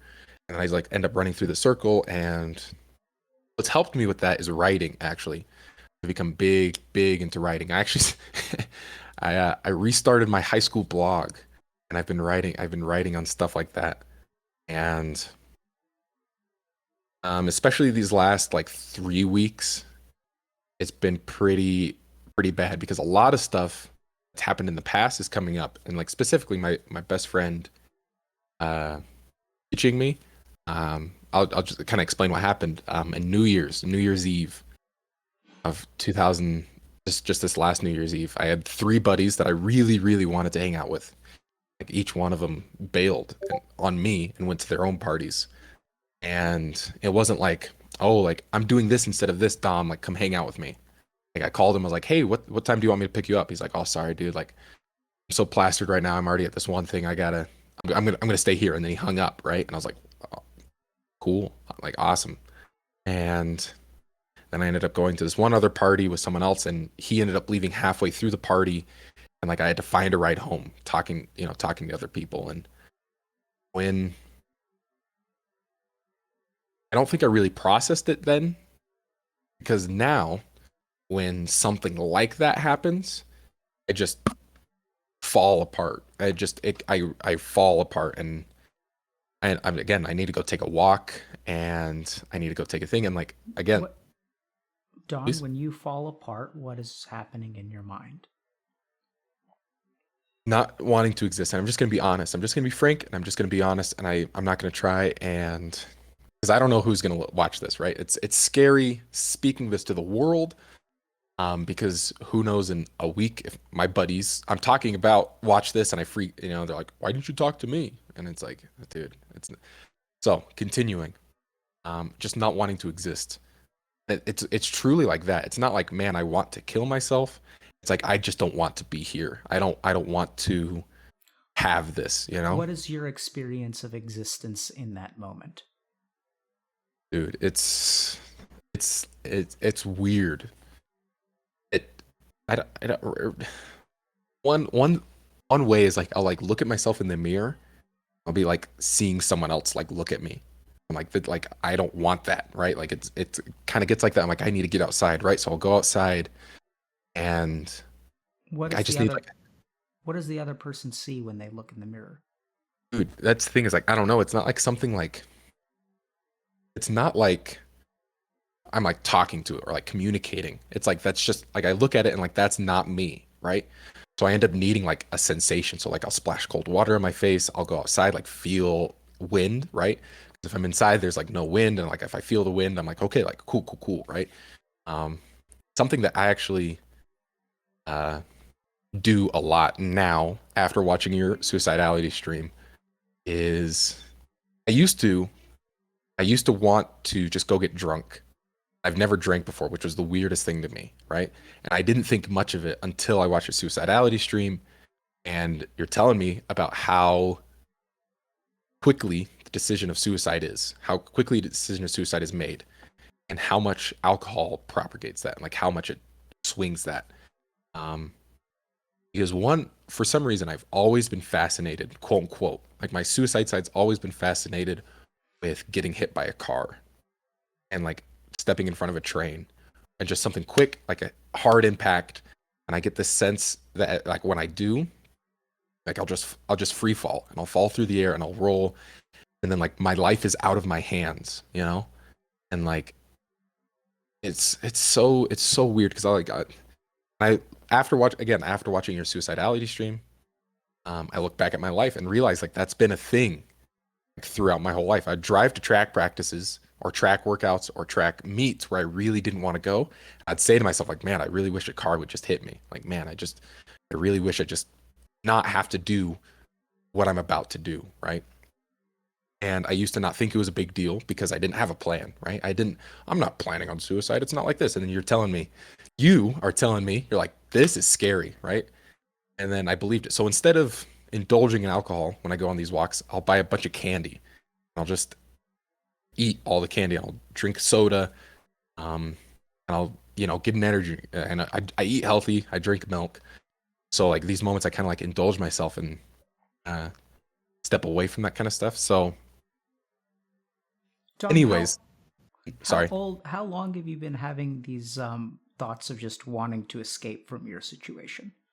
Um, a long time, a really really long time. It's not like an everyday thing. I It understand. usually Yeah, do you remember how old you were when you first had these kinds of thoughts?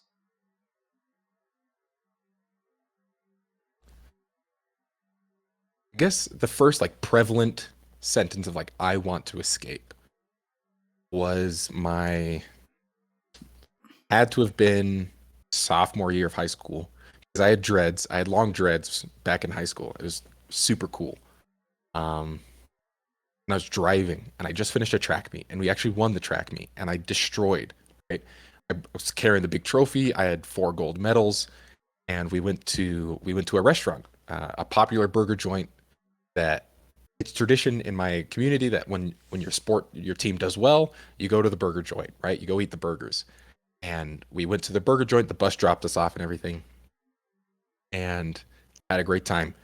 When I was driving home, I just felt so alone. And I just felt like everyone there was just like congratulating me only because um because I was an athlete and I was good, right? Because I grew up in a really, really white area, and like they only talked to me because I was black and things like that. And I was driving and I was driving and I started speeding up. I was like, I don't want this, I don't want this, I don't want this. And there was a stone wall at the end of the street. And like I was fixated on like driving into the stone wall and just getting in a car wreck. And I ended up slowing down, I didn't go through with it, but I think that was like the first like sentence of like I don't want this. And like first like conscious thought. Because I guess we could talk about escapism through movies and video games throughout my whole life. But, like that was the first time where it like manifested into action, you know? Yeah. Sounds quite scary. Yeah. Yeah. And I just again like I don't know, I didn't really acknowledge it till, Yeah. recently where I was like, oh wow. Like So, Dawn, that's the first time it became manifest. But I feel like we've talked about the sentiment of I don't want this before over the course of this conversation. Does anything come to your mind about what we've talked about that you really didn't want and really didn't like? yeah, I mean, especially within this conversation, like my own parents, I didn't want my parents. Uh Life situation. I didn't want to be poor growing up, Didn't want to move around a bunch. Um, I mean, even if you really look deep into what we've talked about, but I can know because like I didn't want to be a track athlete. I was forced to be a track athlete in a sense by my mom. Um, sometimes, I don't want to be black, especially growing up around here, with my own dad. I mean, it's the little things because we'd be at a gas station, right? I'm like 6'1", right? I'm 12 years old and I'm like 6'1". My dad's still my dad's still 5'2", and all my younger siblings are tiny white people, right? And we're at the gas station getting drinks and treats, and I put my stuff next to my siblings. And the register person said, like, "Is he with you?" To my family, right?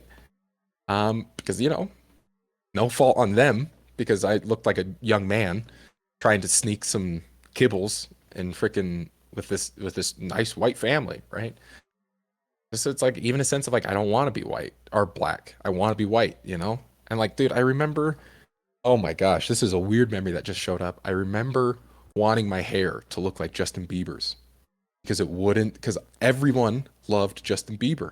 When I was a kid, I was like, man, I want to look like that. But my hair curls, my hair doesn't do that, right?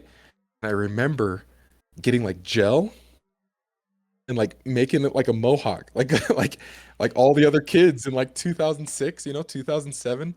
They all have that like spiky mohawk and they're wearing their monster shirts, right? And I wanted to look like that because that's what everybody else looked like. And my siblings didn't even look like me. No one looked like me growing up. And I guess like even that can be like a sense of like I don't want this. I don't want to be, you know, to be or not to be. What makes the difference? That's that's one of my writing. That's from my blog. So maybe I'll post a link in chat. Go read my Sure, go blog. for it. I, Don, so I think, hmm, thank you so much for sharing all that. Oh, no worries. For what it's worth, I say this with love. I think you'd look absolutely ridiculous with a Justin Bieber haircut. He did. I looked so bad. I went to the museum with it because my friends were taking me to the museum. It was so bad, dude. Oh, poor 10-year-old Dom. He just wanted to be cool. He just wanted to look good.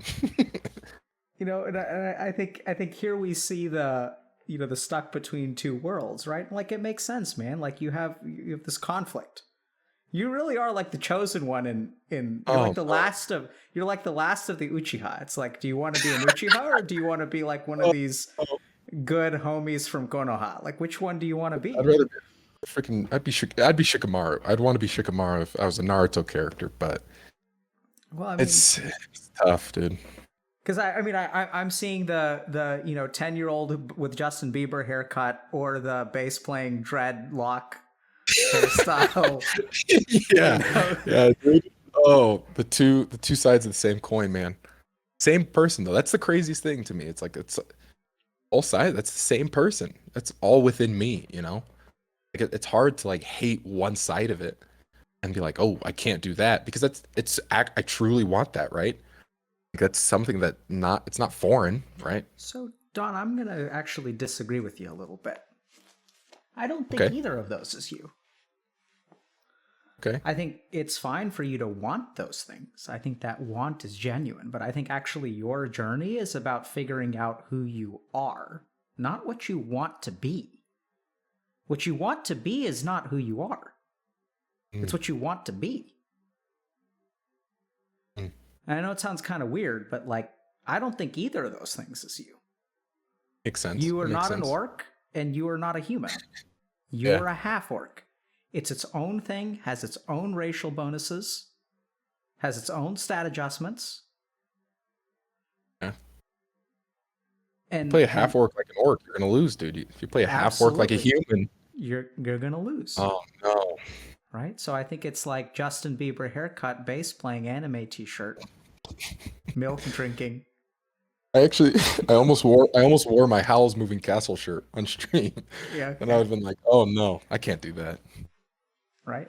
And I don't know exactly what I mean by that. I don't know how you figure out who you are, but I do think that I am getting the sense of, just in terms of it sounded like an ad for the Suicidality stream, which is kind of bizarre. Dude, But it's awesome, dude. That stream okay, literally changed my life. Literally so changed my life. so I don't. I should probably say this for legal reasons, but seriously, Don, I don't know if you've ever worked with a therapist. I don't know if if you're in college and stuff, there may be like student health resources. I think it's like not a bad idea. Especially in your case, I think there's a lot that you could work through in terms of your parents' divorce, kind of figuring out who you are. And most importantly, if you really do, having thoughts of not wanting to be there is actually like a normal human experience. Going to bed and wishing you never wake up is a normal human experience. And also, driving down a road and speeding up and looking longingly at a brick wall is fucking dangerous. Right. And so this has Yeah. been my experience as a psychiatrist, which is like, it's almost like RNG. It's like you're opening a loot box, and 99 times out of 100, you'll slow down. But the whole point of that suicidality stream was explaining to people that like it can be ultimately it's usually an impulsive decision. I'm not worried about you like in this moment. It doesn't, I'm not going to pick up the phone and call 911 because I'm not getting that sense from you. And at the same time, it's worth taking very seriously. Mhm. I also don't want this conversation to turn into that. I think we're still talking about you, and what I'm hearing from that is it's just a part of who you are. I think it's a manifestation of some of you trying to figure out like who you want to be and what you want. I am detecting one hell of a samskar though. That there's something really here about like I don't like this, I don't want it. This is not and it's interesting because you really describe it like a trigger, right? Like if you have an interpersonal letdown by someone that you care about, you feel very acutely unloved, and that can feel like a very intolerable state. That is absolutely something that it is worth seeing a therapist about, because the real thing there is, we haven't asked you much about your personal relationships, but the reason I think that's really worth working on, if you or anyone else has that kind of experience, is that if you do wind up in a romantic relationship that's important to you, that will rear its ugly head, because they are not going to be available to you 24/7. Right? So you're going to get that thing is going to be triggered even if you're in a relationship with someone who really loves you and cares about you. So understanding that experience is kind of important, and being able to work through it.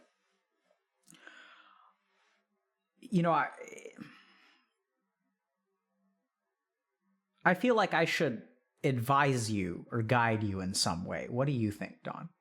Is it enough to talk about what we talked about, or do you want some sort of like plan? It's been nice to just talk about it. Because I've tried talking about it with people in my life, but it never came out like this in like a cohesive way, you know? Always be like I'll start talking and then we'll hyper focus on one thing and I'll feel like nothing happened, you know? Like I didn't talk about anything actually. Um so much as like a plan, I'm I'm a bit unsure. Like again, like you kind of just like disagreeing with me in like the sense that I'm not who I want to be. Like that's a cool thought. Like I've never thought about that. And like a big reason I did want to reach out was I saw how you talked and like dug ideas out of people, you know, with your probing questions. And I was like, man, like that's awesome. And like even like the life coaches, like I think those would be, you know, they're trained to do the basically same things. And like that, I don't think I'm helpless. You know, I don't think like sometimes I do feel like chained to the ground, right? And like all these chains are my vices, you know? Like I don't I think the key is within me to those chains, you know, and like I have to find them. Whether or not I go, like a psychiatrist isn't going to fix me.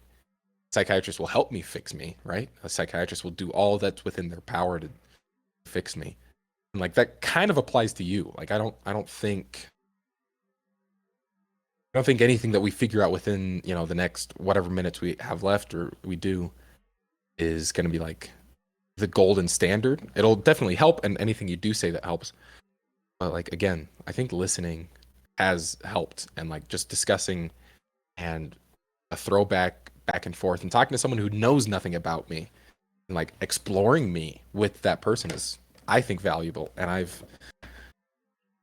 it's like you have helped in a sense. You've made me feel better within as well. Like as cheesy as that sounds, like that morale bonuses are no jokes. Well said. Yeah. So Don, I'm very happy to hear that. And I think that, you know, that if you take one thing away from the conversation, it's, you know, what you kind of said about you're not who you want to be. Because yeah. And because I think that like who you, because I know it sounds kind of weird, but I think Twitch chat knows the real you. Mhm. That's a scary thought. I think I know the real you.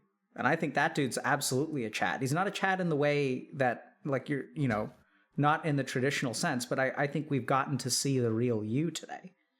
Mm. And I have, like, absolute faith in that person. I think the only problem is you get so confused about being what you think you should be. Mhm.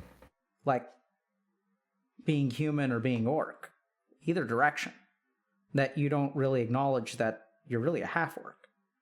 Because I think it's fine for you to have a, you know, Howl's Moving Castle t-shirt when you play bass.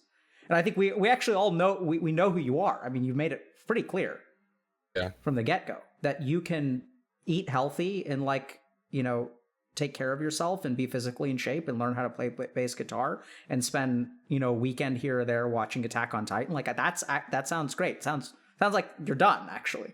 You know, like Oh, yeah. and that's the really weird thing, which I'd really encourage you to think about, is that you have all these goals for like what you want to be, but like I think if you just keep on growing the person that you are as opposed to striving for a particular goal, you'll end up in a really good place. I think if you even, I know it sounds kind of weird, but I think you're in a pretty decent place. It sounds like you do deal with a lot of like negative emotions that can come up, but you'll, you know, that process, how can I say this? You know, the way you deal with those emotions is by living through them with a certain amount of like thoughtfulness and attention, right? Like it could be journaling on your blog, it could be seeing a therapist, it could be, you know, talking to your coach. I don't know if your parents know about your struggles. Sounds like they kind of don't, but like that's where, you know, giving them an opportunity to like letting your dad be your dad, you know, telling him, hey dad, did you ever like think that like maybe playing games, like did it ever interfere with your life? Because I feel like, you know, sometimes like, you know, tell him the story you told us about the coach and the training schedule and stuff like that. Tell your mom, right? And be prepared for them to not be able to listen to you. Because your mom will be like, what the hell is wrong with you? Stop playing games, right? Just Yeah. stop. So you'll get that from your mom. Sorry, whoops.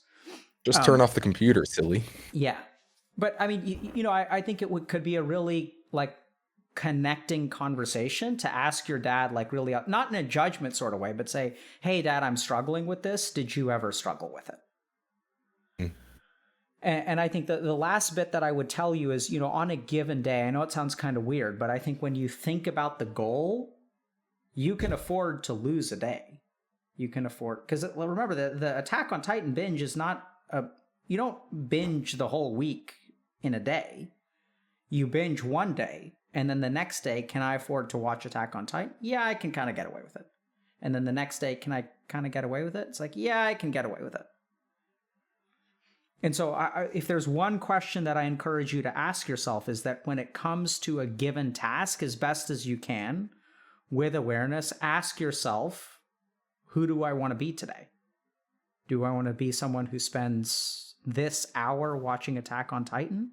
Do I want to spend the day being like, what's more important to me on this day? Maybe that's actually the better question. And you may be surprised, this is going to be challenging, but you may be surprised because oftentimes the answer may be, it's actually really hard for me to go and meet up with my friends down the street. And actually, like, on this day and in this moment, this is actually what I want to do. There can be self-loathing that comes with that, which is fine. But you don't want to, like, pile up the self-loathing and then experience it at the end of the weekend. I want you to, like, deal with each piece as it arises. Mm-hmm. And really just think about, who do you want to be today? And I think you will find that, like, the answer will be a half orc. Like, you're not going to be an orc and you're not going to be a human.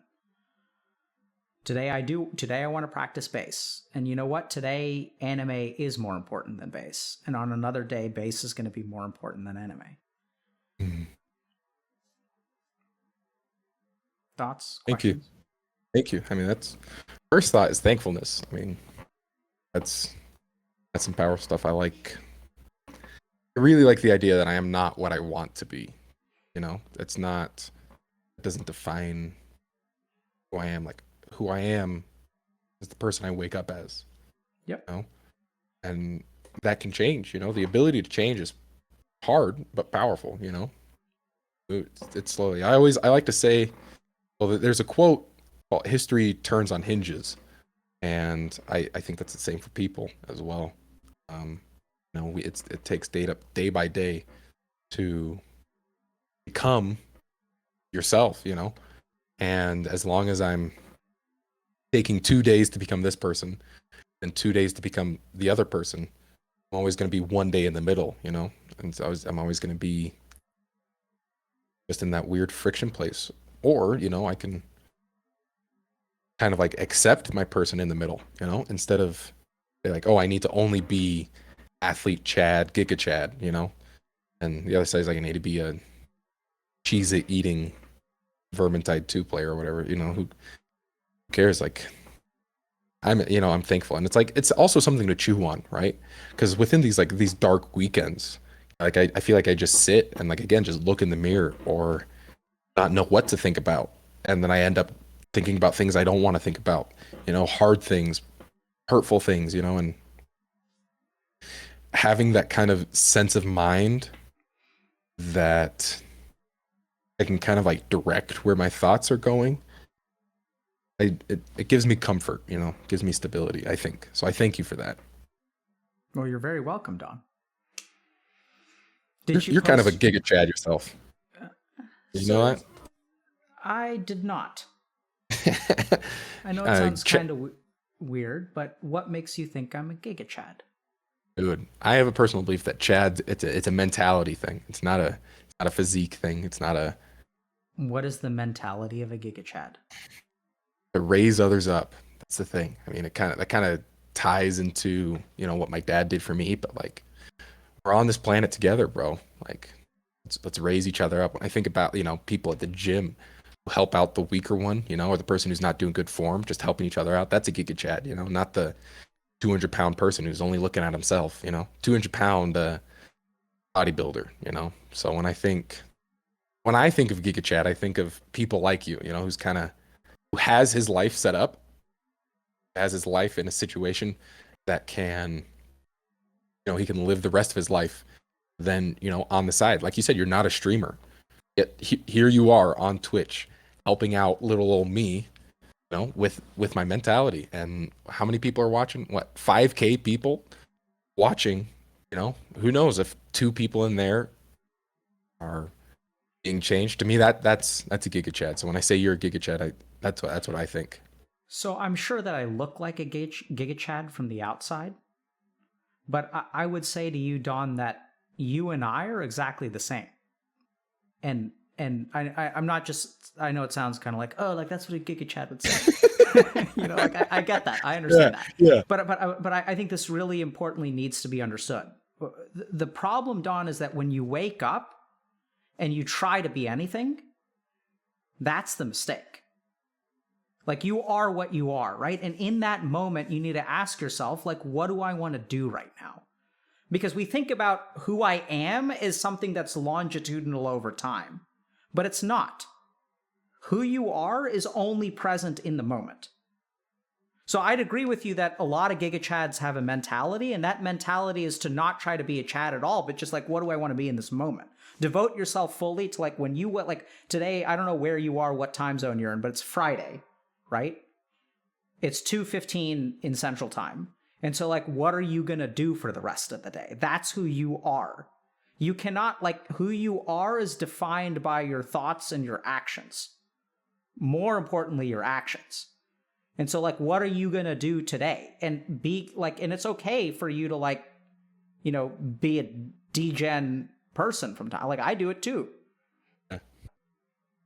Like dinner for me last night, like oftentimes I eat healthy, but dinner for me last night was like a leftover taco and like a glass of milk and some Indian snacks because it had been a long day.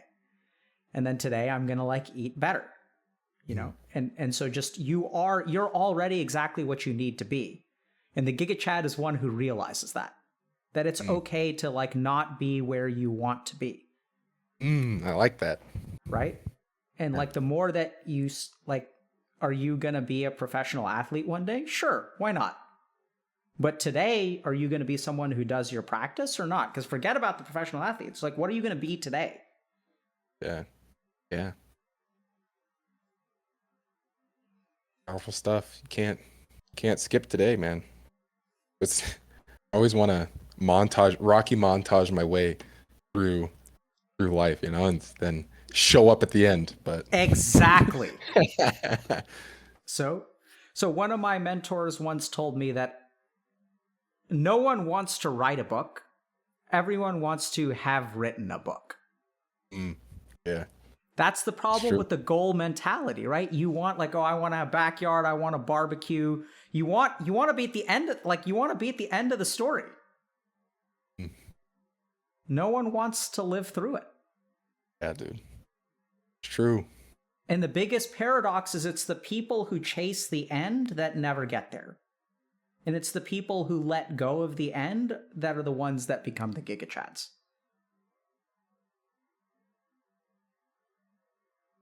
So do you meditate? I've been trying to, usually in the mornings. But sometimes I just fall asleep and I always laugh at myself. But that's okay. So if you fall asleep while meditating, that just means your body needs sleep. so that's okay. Thanks, Doc. But I'd give you one practice. Let me just think about this. So you say that sometimes you look in the mirror and you don't like what you see? Yeah, it's like a mix of like not liking what I see and like not recognizing it. And it's kind of like why I don't like it. I'm like, it's not me, it's not, I just don't like it, Whether or not how I get there, I don't like it. So I know it sounds kind of weird, but I'd say do any one of our meditation practices, like alternate nostril breathing or anything like that. And then I want you to go and look in a mirror. And then you're going to say to yourself, that's not me, which is great. Then I want you to go and sit and close your eyes and then ask yourself, what about that person is not you? And if that isn't you, then who are you? And try to figure out, like, if this, because I agree, actually, what you see in the mirror is not you, then who are you?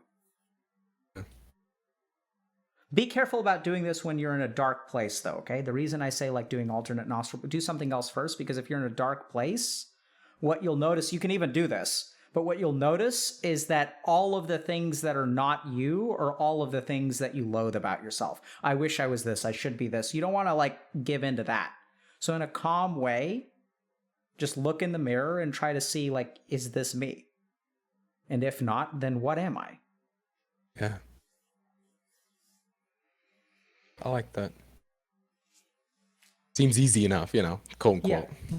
So if you fall asleep during formal practice, it seems like you're a contemplative guy. So I'd say that you may be someone who benefits from a non-formal meditation practice. I definitely recommend one for you down the road, but for now, like put some structure around your thoughts. And every day, like you look in a mirror every day?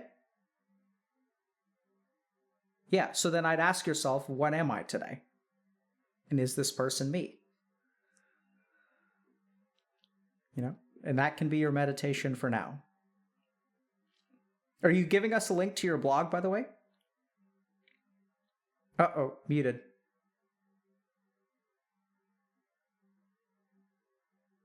GG.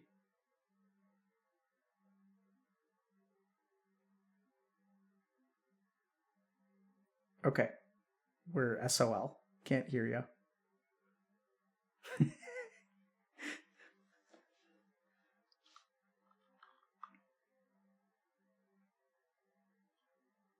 Hello? Yeah, there we go. Is it back to normal? It sounds different, but it's like echoey. But don't worry about it. I mean, we're basically just send your link. All right.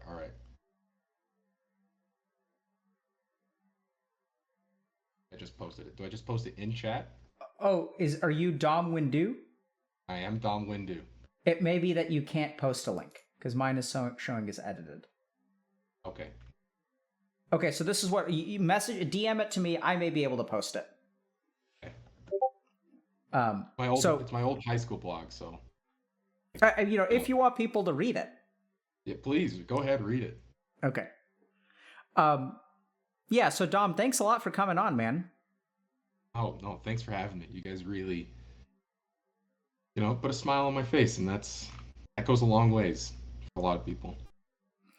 So I'm going to leave one last thing for you, okay? This could be hard. But I want you to recognize that at some point, somewhere down the line, someone here may be listening to you and be like, wow, Dom seems a lot like me. Or maybe they'll think he isn't because he's more Chad. He's Chad touched and I'm not. But yeah. Dom, I'm going to put some awkward responsibility on you, which may be a little bit unfair, but I think you need to learn how to be the person that you really want to be. If that involves playing bass, then learn how to play bass. And then come back and tell us what you've learned or how you've grown. I know it's a lot of responsibility. But I want people to understand that like if they connect with you, like you now have a responsibility to each and every person who's watching to see if like you can do it. And maybe this is a mistake, maybe I'm burdening you too much, but like there are people out there who are going to think that it can't be done. And you need to prove them wrong. I could do that. You know what? Everyone, it's crazy to me to think that someone else is invested, someone I've never met is now invested in me. And always, you look up to heroes in media who do what you're asking me to do. And I think I'm willing to commit to that. I'm willing to commit to not only improving myself for myself, but for someone else. That seems pretty Gigachad-like for me, to me. Good. And really figuring it out. I'll accept that. Okay, cool. Thank you very much, because I can't do it alone, bro. I'm here for you, man. Awesome. I'll do it for Dr. K, cult leader. Do it for Twitch chat. The Twitch chat. Oh, man. Do it for the chatars. The chatars. I'll do it for you boys. I'll do it for you boys, man. Good. freaking go. Let's Let's go. Absolutely. Take care, man. I'm getting pumped. Let's Okay, do it. good. So then do something good for the rest of the day, man. I'm excited. Okay. Is a new. Wow. Amazing. Thank you, doctor. Okay. Good luck. Thank you. Have a good one. Bye. See you guys. All right, chat. Let's go. You guys heard it from Dom, right? So, like, for each and every one of you, we're not going to let Dom do it alone because he may need us.